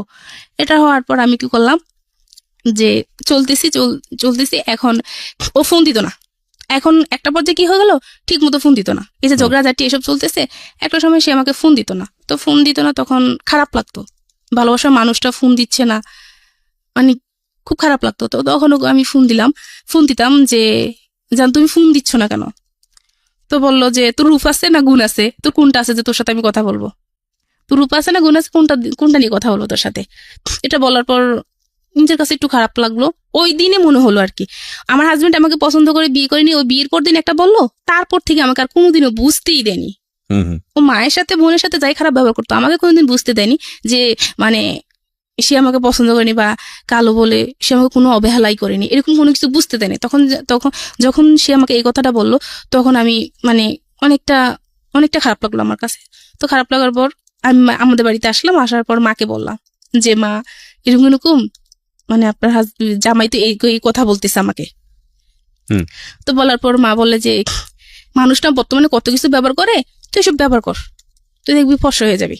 মা এগুলো কি বললেন, এগুলো তো ঠিক না, কয়দিন ব্যবহার করবো কালো হয়ে যাবে আবারও। তো মা কি করলো, একজনের কাছ থেকে পরামর্শ নিয়ে দে, তুই ব্যবহার করে এগুলা। তাকে এগুলো ব্যবহার করা শুরু করলাম, মোটামুটি মানে ভালো ফল পাচ্ছি। তো এখন কি হলো দেখতেছি না, মানে ওর চিন্তাধারা এখন এরকমই, কোনো কিছু তো হইলে বাবাকে নিয়ে সন্দেহ। আর ওই যে ওইটা বললাম, ওইটা এখন আপাতত তো হওয়ার পর আমি ঢাকায় আসলাম, একবার ঢাকা বেড়াতে আসলাম। আসার পর ও বলতেছে দেখো আমার মানে ওর সমস্যা, ও সেটা প্রকাশ করেনি বা বলতে চায় না। বলে চলো আমরা একটা কাজ করি, যে আমরা 2-3 মিলে কিছু করি। কি করবা? তুমি বলো 2-3 মিলে কিছু করি, এটা তো মজা পাওয়া যাবে। এমনিতে ডাইরেক্ট বলতেছে, তুমি যেগুলো বলতেছো আমি তো এগুলো সবাইকে বলে দেবো, আমি তো আর ভিতরে রাখবো না এগুলা। তো তুই বললে সমস্যা কি, কোনো সমস্যা আছে আমার? তোকে কে বিশ্বাস করবো?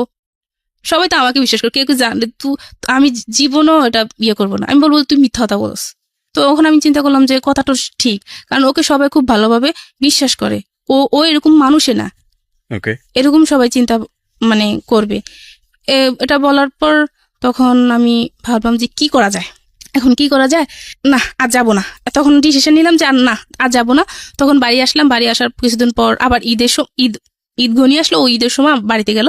বাড়িতে যাওয়ার পর দেখলাম যে একজন একভাবে, ও ওর মতো চলতেছে, আমি আমার মতো চলতেছি, মানে দুজনের প্রতি ওই কোনো ভালোবাসা, কোনো কিছু আগ্রহী নাই। মানে আমার দিক থেকে আগ্রহটা মোটেই নাই।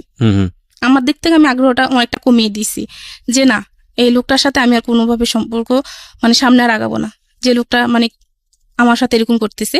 করার পরে কি হলো, আমি ওর সাথে কি নিয়ে জানি খুব ঝগড়া হলো আমার সাথে। ঝগড়া হওয়ার পর আমি বাবার বাড়িতে চলে আসলাম ঈদের টাইমে। চলে আসার পর এখন ডিসিশন নিলাম যে আমি আর যাবো না, ওর ভাত আর খাবো না, এরকম চিন্তা করে সবাইকে বলে দিলাম। তো সব বলে কি হয়েছে, বললাম এরকম করতেছে, আমার পক্ষে সম্ভব, আমি তো একটা মানুষ। এই যে এত কিছু হচ্ছে ওর সাথে আমার সাথে, ওর ফ্যামিলির প্রতি কখনো আমার কোনো কর্তব্যবোধ, কোনো কিছু আমার কমতি নাই। তাদের সাথে আমার যা করা দরকার তাই করতেছি। আর এরকম করতে তারপর আমি কি করলাম, বাবার বাড়ি চলে যাওয়ার পর তো আমার বড় মামির সাথে কথা হলো যে এরকম চলে আসবো। তো মামি বললো যে আচ্ছা ঠিক আছে, তুই একটা কাজ কর, তুই ঢাকায় চলে আস। ঢাকায় এসে কদিন থাকা, আমাদের এখানে মানে ওনাদের সবার চিন্তাধারা ছিল কদিন ঢাকায় থাকলে মনের সাথে আস্তে চেঞ্জ হয়ে যাবে। রাগের সময় তো মানুষ এরকম হয়। তো ওদের বাড়িতে ছিল, আমি তখন ঢাকায় চলে আসলাম। ঢাকায় চলে আসার পর ওর সাথে আমার সাথে যোগাযোগ, 1-2 দিন ফোন দিছিল, বলছিলাম যে তুই আমার ফোন দিবি না, মানে তুই তুকারি করতাম তখন, তুই আমার ফোন দিবি না, তোর সাথে আমার কোনো কথা নাই, আমি তোর ভাত খাবো না, এ বলে ওর সাথে ফোন রেখে দিলাম। রেখে দেওয়ার পর ওর সাথে আমার সাথে কোনো যোগাযোগ নেই।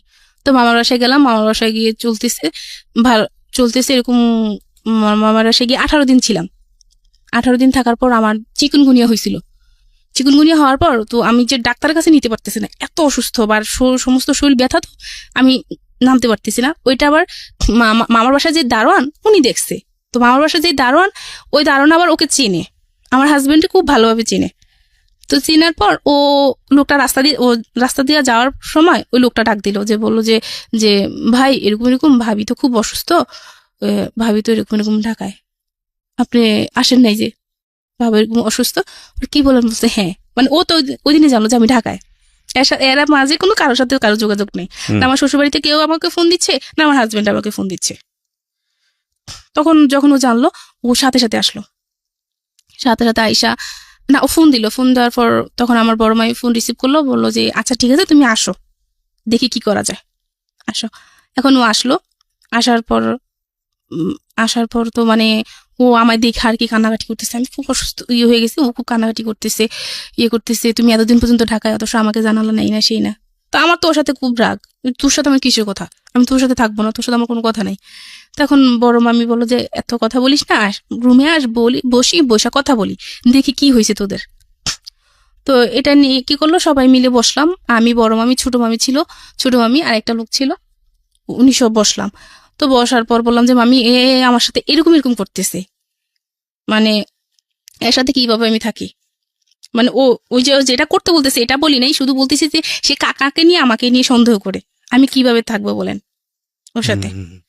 তো এটা বলার পর আমার মামি তখন বলে কি বলে এটা তোর, তখন শিখে গেছে হ্যাঁ আমি এটা বলছি, ও এটা করে, মামির কাছে শিখে গেছে এটা, যে হ্যাঁ ওটা করে।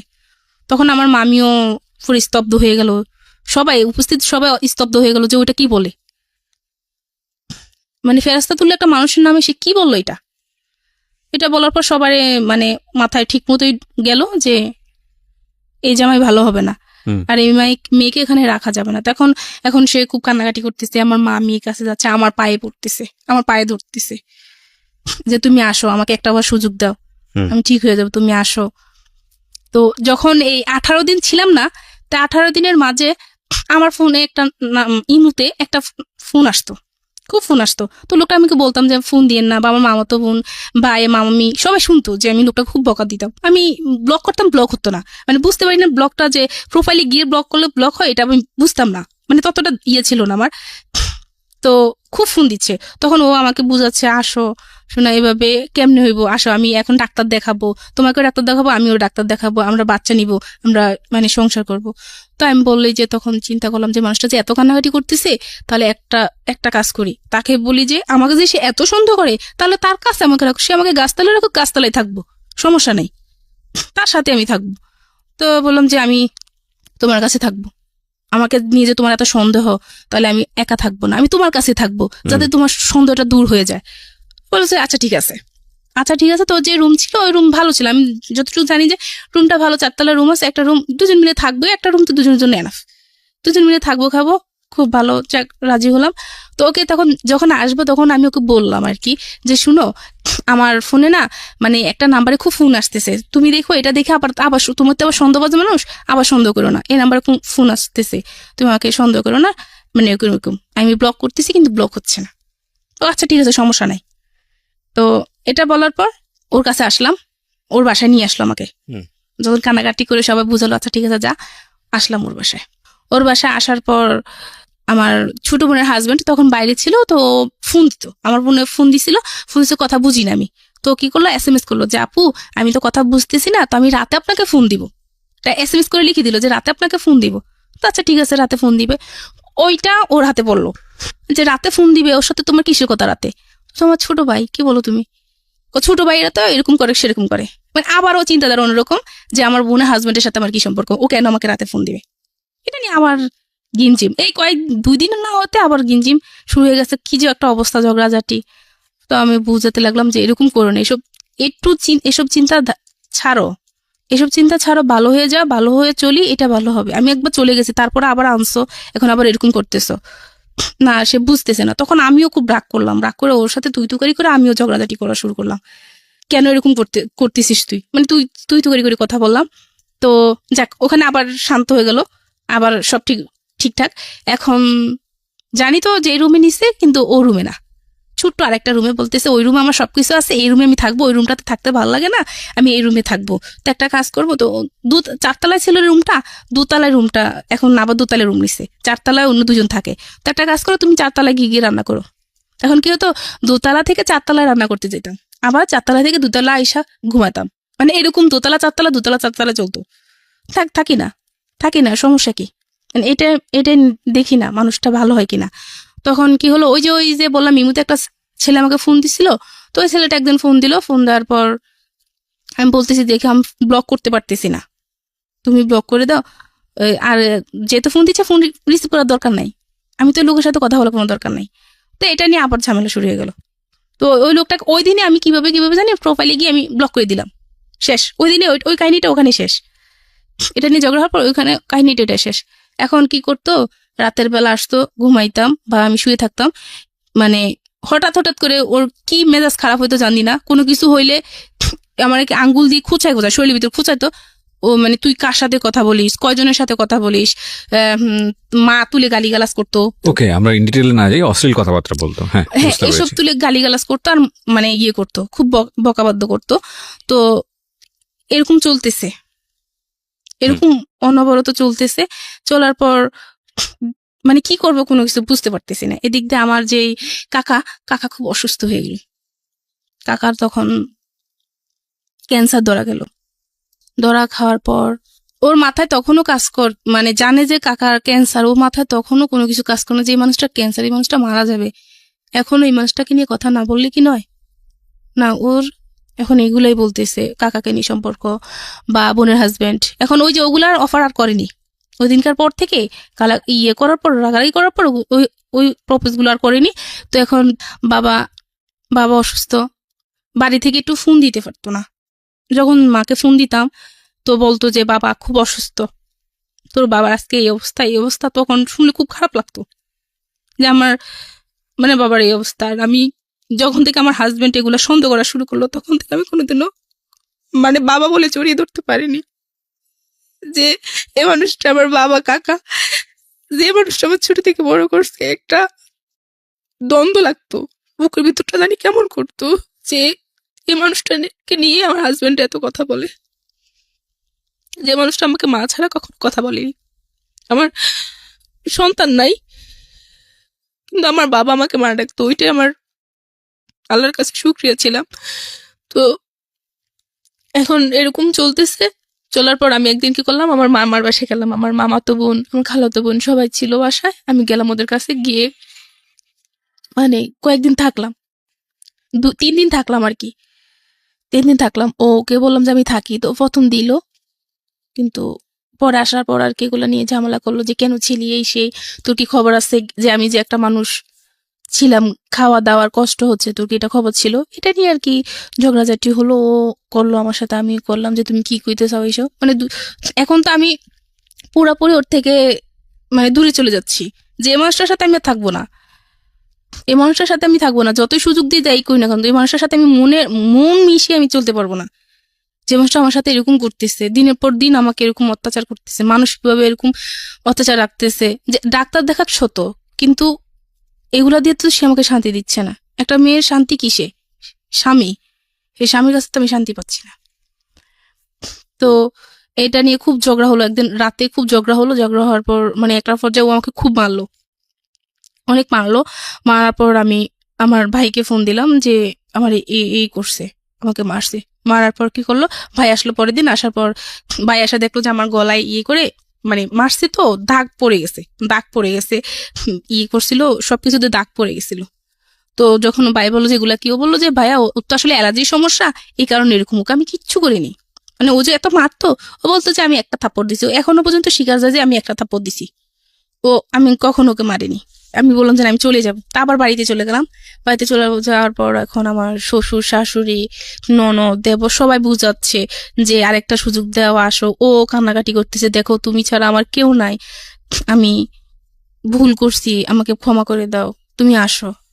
তখন পুরোপুরি ভাবলাম যে ওর মাথায় আসলে সমস্যা আছে। এই যে এই করতেও সমস্যা করে না, আবার এরকম করতেও সমস্যা করে না। আমার শাশুড়িকে ননদকে সবাইকে আবারও বললাম যে ওকে ডাক্তার দেখান, আমি তো দেখাতে পারবো না, আমি দেখাতে গেলে আবার অন্যরকম করবে, ভাববে যে আমি অন্য কিছু করতে চাইতেছি। ওকে ডাক্তার দেখান, ডাক্তার দেখালে ভালো হবে। এটা বলার পর এখন আমার শ্বশুর বলতেছে না, আমরা মানে আমি যখন বলতেছি আমি যাব না, আমি যখন বলতেছি আপনার ছেলে এরকম এরকম এরকম করতেছে, মানে যখন গালিগালাজ গুলো সব বলে দিচ্ছি যে এরকম এরকম গালি দেয়, আমি কিভাবে থাকবো। পরে উনি বললো ওকে এরকম করতেছে, ও এরকম এরকম বলতেছে, আমি কিভাবে যাবো ওখানে, কিভাবে থাকবো। তো মা এক মুখে বলে যে যা, আর এক মুখে বলে যে যাইস না, এরকম মানে মা এরকম বলতেছে, কি করবে মাও ভাবতেছে না। তো এখন আমি সিদ্ধান্ত নিলাম আমি আসবো না ওর কাছে। তখন মা মেজো ভাইকে মা বলতেছে, তো ওর মনে হয় আমার ছোট মেয়ের সুখটা সহ্য হচ্ছে না, মামা এরকম কিছু বলতেছে যে ওর জন্য আমার ছোট মেয়ের সুখটা নষ্ট হবে। মা যখন এটা আমাকে বললো, তো বলার পর আমি অনেকটা কষ্ট পেলাম যে মা এটা বলতে পারলো, আচ্ছা ঠিক আছে আমি চলে যাই। পরে আবার চলে গেলাম, আবার ঢাকায় চলে আসলাম। আসার পর চলতেছে, তো এর মাঝে একদিন কি হলো, আমি ওর সময় বাড়িতে আসলাম ঈদে। আসার পর আমি যেহেতু একা থাকি, সবসময় একা থাকি, বাচ্চা কাচ্চা নাই, তো সেই ক্ষেত্রে কি করলো, নিজে আমাকে ফেসবুক আইডি খুলে দিল যে এটা চালাও, মন ভালো থাকবে। তো আচ্ছা আমি ফেসবুক আইডি খুলে দেওয়ার পর মানে কারোর সাথে তেমন কথা হতো না, আর কেউ মেসেজ করলো বলে দিতাম যে আমি বিবাহিত, আমার হাজবেন্ড আছে, মানে বলে দিতাম, তাহলে আর কেউ কথা বলবে না, আর কেউ কথা বললে ফ্রেন্ডলি কথা বলবো, এর থেকে বেশি কিছু না। আমি তো ওকে ছাড়া অনেক কিছু চিন্তা করতে পারি না, ওকে ছাড়া কোনো কিছু চিন্তা করা মানে মনে হয় যে আমি মরে গেছি, মানে এরকম লাগতো আমার কাছে। তো কি হলো, একদিন একটা ছেলের সাথে আমি কথা বলতেছি, হাই হ্যালো দিক বলতেছে যে কেমন আছো কি সেই, আমিও বলতেছি ভালো আছি। তো বলার পর ও দেখতেছে, আমি জানি না ও যে দেখতেছে, ও দেখতেছে, দেখার পর কি করলো, ও আসলো, পেছন থেকে আসলো, আইসা আমার হাত থেকে ফোনটা নিয়ে গেল। তো আমার কথা হচ্ছে যে ও জানলে এখন এগুলো নিয়ে খুব ভেজাল করবে, কার সাথে কি বোঝে না বলছে সেটা সে বলবে না, সে উল্টাপাল্টা চিন্তাধারা কইরা মানে খুব ভেজাল করবে। তো ওটা ফোন নিয়ে টানাটানি করতেছে, তুমি ফোন দাও, বলছে না তুই কার সাথে কথা বলিস, তোর ফোন দিব না, তুমি ফোন দাও তুমি।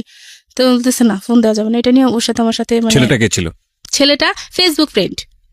তো আপনি তো জানেন আপনার হাজবেন্ডের এরকম একটা সমস্যা আছে, এরকম সমস্যা আছে, তারপর আমার মাথায় তো কিছু কাজ করতেছে না, মানে ওই যে সময় যাচ্ছিল না, ওই আগে ইয়ে হচ্ছে, তো এখন ফ্রেন্ড আসতে মাঝে মধ্যে নকর, তো মানে অত অবিরত কথা বলতাম না। ঠিক আছে, তারপর কি হয়েছে?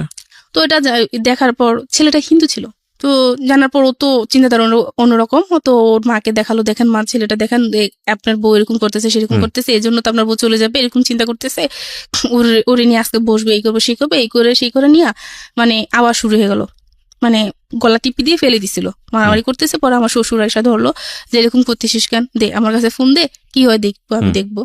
পরে এটা নিয়ে আর কিছু বলে নেই, ও চলে গেল, বাজারে চলে গেল, আবার আসলো, আয়সা বলে ঠান্ডা মাথা বলতেছে, বলো এগুলো কে ছিল, ছেলেদের সাথে তোমার কি সম্পর্ক, আমি জাস্ট ফ্রেন্ড, আর কিচ্ছু না, তুমি শুধু নাম ভুলবে তো না, জাস্ট ফ্রেন্ড, এর থেকে আর বেশি কিছু না।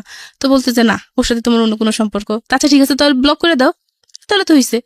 তো আচ্ছা ঠিক আছে ব্লক করে দিছি, ওখানেই শেষ, ব্লক করে দিছি। এখন এটা নিয়েও কি করতো, রাতে এটা নিয়েও কথা তুলতো, বিভিন্ন সময় মেজাজ করা থাকতো যে ওর ফ্যাক্টরিতে ফোন দিত, ওর ভাই থাকতো না ফ্যাক্টরিতে, ভাই থাকতো না, পাইতো না, তো না পাইলে কি করতো, ওর ভাইকে যদি না পাইতো ওই ঝালটা আমার উপর উঠাইতো, ওর রাগটা আমার উপর উঠাইতো। এটা নিয়ে এরকম ঝামেলা হচ্ছে দিন তারপর আবার ঢাকায় চলে গেলাম, ওই ইয়ের পর তারপর দিন ঢাকায় চলে আসলাম। চলে আসার পর তো এভাবে চলতে থাকার পর 2018 সালের দিকে আমি যখন ওকে বাচ্চার কথা আবারও বললাম, তো বলে যে এখন তো টাকা পয়সা হাতে নেই, টাকা পয়সা হাতে আসুক তারপর আমরা ডাক্তার দেখাবো। তো আমি বলি যে আচ্ছা ঠিক আছে, এটা বলে আমি আমার নানুর বাসায় বেড়াতে গেলাম কারণীগঞ্জে। ওখানে যাওয়ার পর আমি একটা চাকরির অফার পেলাম। চাকরির অফার পাওয়ার পর যে চাকরিটা করব, ওনাদের সাথে আমি কথা বললাম, ওনারা বললো যে আচ্ছা ঠিক আছে নিব। তো ওকে আমি ফার্স্ট বললাম, আর ও বললো যে ঠিক করছে, তুমি করবো, আচ্ছা তার তো ভালো হয়েছে, মিষ্টি খাওয়াই সেই মানে হাসি খুশি। তো আমি ভাবছি তো রাজি হয়ে গেছে। তো আমার কাছে আমার সবসময় কাগজপত্র আমার সাথে থাকে, আমি বললাম কাগজপত্র সবকিছু জমা দিয়ে দিলাম, মানে চাকরি করবো আমি। পরে ওরকম আমি বুঝে বললাম, শুনো যেহেতু তোমার কাছে টাকা পয়সা নাই, তো আমি তাহলে 2 বছর চাকরি করি, 2 বছর চাকরি করে টাকা পয়সা যা জমিয়ে তারপর আমরা বেবি নিব, ডাক্তার দেখাবো, তুমি এদিকে তুমি করে তুমি তোমার সংসারটাকে গড়ে তোলো। তা এটা বলছি, আচ্ছা ঠিক আছে। এখন কাগজপত্র জমা দিতে গেছি, তখনও কিছু বললো না। যখন আমি ওই অফিসে গেলাম, হেড অফিসে না, আরেকটা ব্রাঞ্চে গেলাম, তারপর ওনারা কি বললো যে আপনার হাজবেন্ডের সাথে কথা বলবো। আচ্ছা ঠিক আছে বলুন, আমি তো জানি আমার হাজবেন্ড বলছে আমাকে। তো আমার হাজবেন্ডের সাথে কথা বলতে দিছে, ও বললো যে আমি জানি না, ওর ফ্যামিলি জানে, ওর ফ্যামিলি যদি ওকে চাকরি করতে দেয় তাহলে আমার সেটা জানার বিষয় না। এটা জানার পর, এটা বলার পর উনি বলতেছে আপনার হাজবেন্ডের সাথে কি আপনার দূরত্ব আছে? না, দূরত্ব নেই। তাহলে সে এটা বললো কেন? আচ্ছা ঠিক আছে, সমস্যা নেই, আপনি চলে যান, চলে গিয়ে ওনাকে বুঝান, সমস্যা নেই, আমরা আপনাকে ফোন দিব। তো এটা বলে আমি বাসায় গেলাম। বাসায় গিয়ে ওর সাথে মানে আমি খুব রাব বিহেভ করলাম। আমি নিজে যে তুই এটা বললি কেন? আমি তো ভালোই চাচ্ছি, যে তোর যে টাকা পয়সা নাই, তুই যে বাচ্চা কাচ্চা নিতে পারবি না, তাহলে আমি টাকা জোগাড় করে আমি ডাক্তার দেখাবো, তুই এটা বললি কেন? এটা নিয়ে ওর সাথে আমার মানে খুব ঝগড়া হচ্ছে। হওয়ার পর কি করলাম যে যা, আমি থাকবো না, আর আমাকে রাখতে পারবি না, এতদিন এত কিছু হয়েছে, আর রাখতে পারবি না, এটা করে আমি চলেই আসবো, যে যা তোকে এখান থেকে আমি ডিভোর্স দিয়ে যাব। তো ও দুজনে মিলেই ঝগড়া করতেছি। তো করার পর কি হলো, কি বলছে আচ্ছা ঠিক আছে আয়, তুই আমাকে ডিভোর্স দিবি তো আয় আমার সাথে আয়। তো আমি কি করছি, সত্যি সত্যি ওর সাথে বেরিয়ে গেলাম। বাইরে যাওয়ার পর কি করলো, ওর একটা ফ্রেন্ডের বাসা আমার নিয়ে গেলো। আমি আমার আবার মেজু ভাইকে বললাম যে এরকম ওর ফ্রেন্ডের বাসা আমাকে নিয়ে যাচ্ছে, আমরা আজকে মানে আলাদা হয়ে যাব। তো এটা বলার পর আমার ভাই তো মানে ভয় পেয়ে গেল যে ওর ফ্রেন্ডের বাসা কেন নিবে। এটার মানে ভয় পাওয়ার পর ভাই কি করলো, আমাদের আত্মীয় স্বজন যাচ্ছে সবাইকে জানালো যে এরকম আমি একটা জায়গায় যাচ্ছি, যদি কোনো সমস্যা হয় তাহলে আমি ফোন দিব। এটা বলে ওর ফ্রেন্ডের বাসায় গেলাম, দেখলাম যে না, স্বাভাবিক কোনো ফ্যামিলি বাসা যাওয়ার পর আমাকে বুঝালো যে এভাবে এরকম করেন না। নিয়ে আসলো যে ভাই দেখেন ও এরকম পাগলামি করতেছে, তো বুঝালো। তখন ভাইয়ের কাছে বললাম যে ভাইয়া ও আমার সাথে এরকম এরকম আচরণ করতেছে, এরকম মানে ঝগড়াঝাটি করতেছে, সন্দেহ করতেছে, এভাবে কিভাবে সম্ভব, আমি এভাবে পারবো না। এটা বলার পর এখন আমি বাড়ি চলে যাবো, আমি থাকবো না, কোনোভাবে থাকবো না, নাহলে আমি সুইসাইড করে ফেলবো।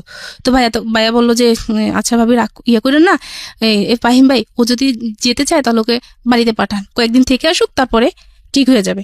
তা আমি সত্যি সত্যি আমি বাড়িতে আসলাম। বাড়িতে এসে কয়েকদিন থেকে আবার এখন কেন জানি ওর জন্য আমার খারাপ লাগতেছে, না আমি থাকবো না, চলে যাই। ঢাকায় চলে আসলাম। ঢাকায় চলে আসার পর যাক ভালোই চলতেছে। নানুর বাসায় যেতাম বা মামার বাসায় যেতাম, আগে এগুলো নিয়ে কোনো সমস্যা করতো না। প্রথম এগুলো নিয়ে কোনো সমস্যা করতো না, পরবর্তীতে এগুলো নিয়ে সমস্যা করতেছে।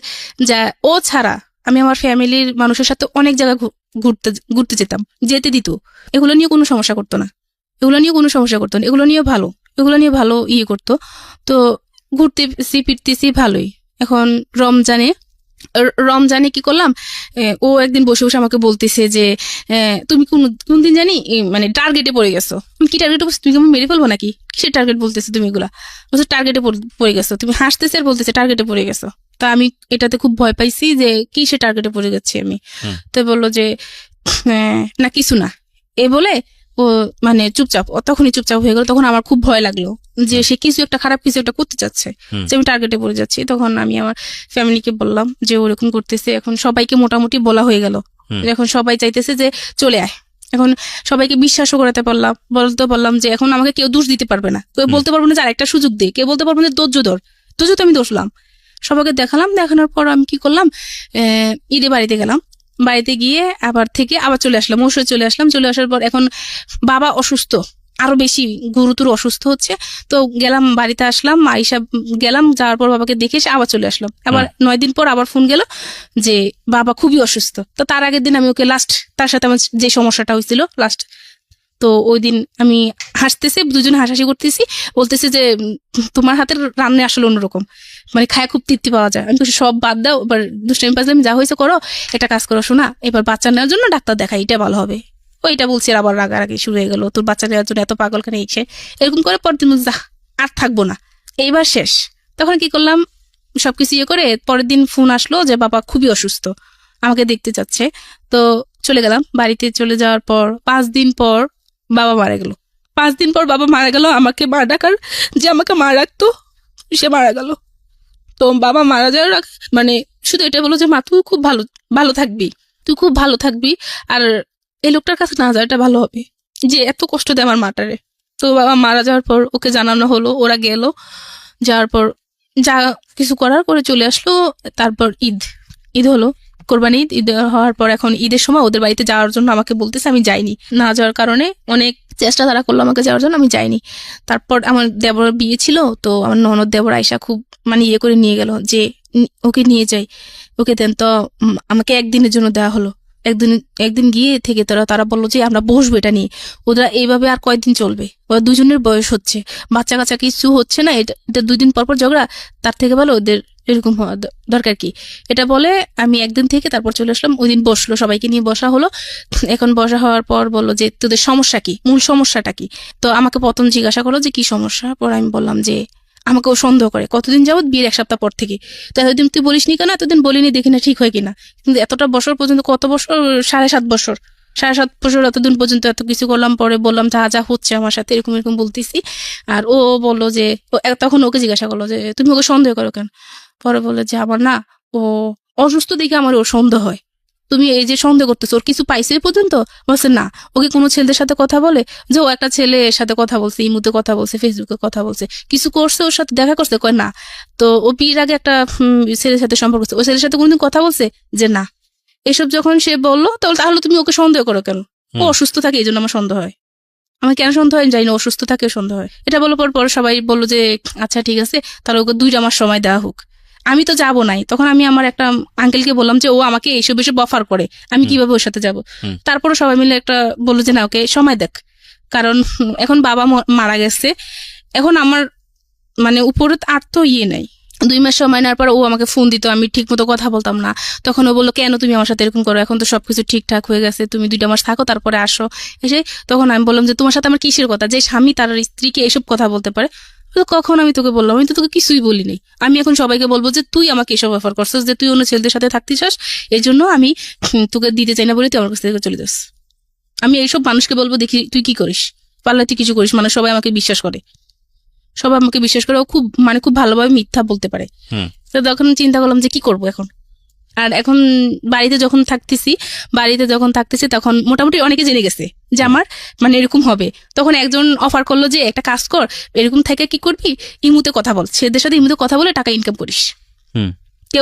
কেউ একজন বললো যে আয়, একদিন অন্য কিছু করি, এইসব কিছু অফার করতেছি। কিভাবে চলবে, বাবা তো নাই এখন, ভাইদেরও মোটামুটি, তো এভাবে কেমনে চলবে, ভালোভাবে চলতে পারবি, এইসব অফার পাচ্ছি। এখন মাথায় সারাক্ষণ কাজ করতেছে, আমি কি করব, কি করার আছে আমার। খুব ডিপ্রেশনে ভুগতাম। রাতের পর আমি রাত কি করতাম ভাইয়া, বাইরে কাটাতাম। গ্রামের বাড়িতে রাতকে 2টা-3টা বাজে আমি বাইরে দাঁড়িয়ে থাকতাম। আমার ঘুম হতো না যে আমি কি করব, এই মানুষটার সাথে আমি কাটাবো সারাটা জীবন, যে মানুষটা আমাকে এসব বলতেছে না আমি একা থাকবো, কোনটা করব। তো আমি আমার একটা আঙ্কেলকে বললাম যে আঙ্কেল এই অবস্থা, আমি এখন কি করব, আমাকে একটা কাজ জোগাড় করে দিতে পারবেন? পরে বলে যে তুই কতটুকু পড়াশোনা করছিস? তো আমি বললাম যে আমি ইন্টারমিডিয়েট কমপ্লিট করলাম, আমার কোনো রিসেপশনে হলে হবে, সমস্যা নাই, আমি তো চলতে পারবো, এরকম কিছু হলে হবে। তো উনি বললো আচ্ছা ঠিক আছে, তুই ঢাকা আসলে তোর একটা গতি করে দেবো। পরে ঢাকা আসলাম। ঢাকায় আসার পর একটা কোম্পানিতে উনি আমাকে রিসেপশনের জন্য ফার্স্ট সিলেক্ট করা হলো। তো সিলেক্ট করার পর আর ওনারা আমাকে রিসেপশনে না রেখে অন্য কাজে দিয়ে দিল, অ্যাকাউন্টসে, যে তুমি এটা করো, দেখি তুমি পারবে না। আমি তখন ভাই কিছুই জানতেছি না, কম্পিউটার সম্পর্কে কিছুই জানি না, বা আমি যেহেতু পড়াশোনা থেকে এতটা বছর দূরে, আমি ইংলিশ সম্পর্কে সবকিছু আমার মাথা থেকে চলে গেছে, আমি কোনো কিছু পারতেছি না। তো আমার কলিগ যারা, তারা আমাকে খুব হেল্প করছে, বস সবাই খুব হেল্প করতেছে আমাকে। হেল্প করে আমি এখন অনেকটা ভালো পর্যায়ে চলে গেছি। আর এখন ওর সাথে তো আর কোনো যোগাযোগ নাই। কতদিন যাবত যোগাযোগ নাই? ওর সাথে যোগাযোগ নাই। ওই ঢাকায় আসার আগ থেকে ওর সাথে আর যোগাযোগ ছিল না। মাঝখান দিয়ে একদিন ফোন দিয়ে বুঝতে চাইতেছে যে সে কি করতে চায়। আপনি এটা বলেন। প্রায় 7 মাস। 7 মাস। আপনি ভালো আছেন না বন্ধ আছেন? ভাইয়া ডিভোর্স হয়ে গেছে। ডিভোর্স হয়ে গেছে, তো ভালো আছেন না বন্ধ আছেন? এখন ভাইয়া আমি যেখানে কাজ করতেছি ওখানে একটা ইন্টারন্যাশনাল কোম্পানি, তো আমি আপনাকে জিজ্ঞেস করছি ভালো আছেন না বন্ধ? আমি না, ইন ডিটেইল না, আপনি শুধু অ্যানসার করেন ভালো আছেন না বন্ধ আছেন।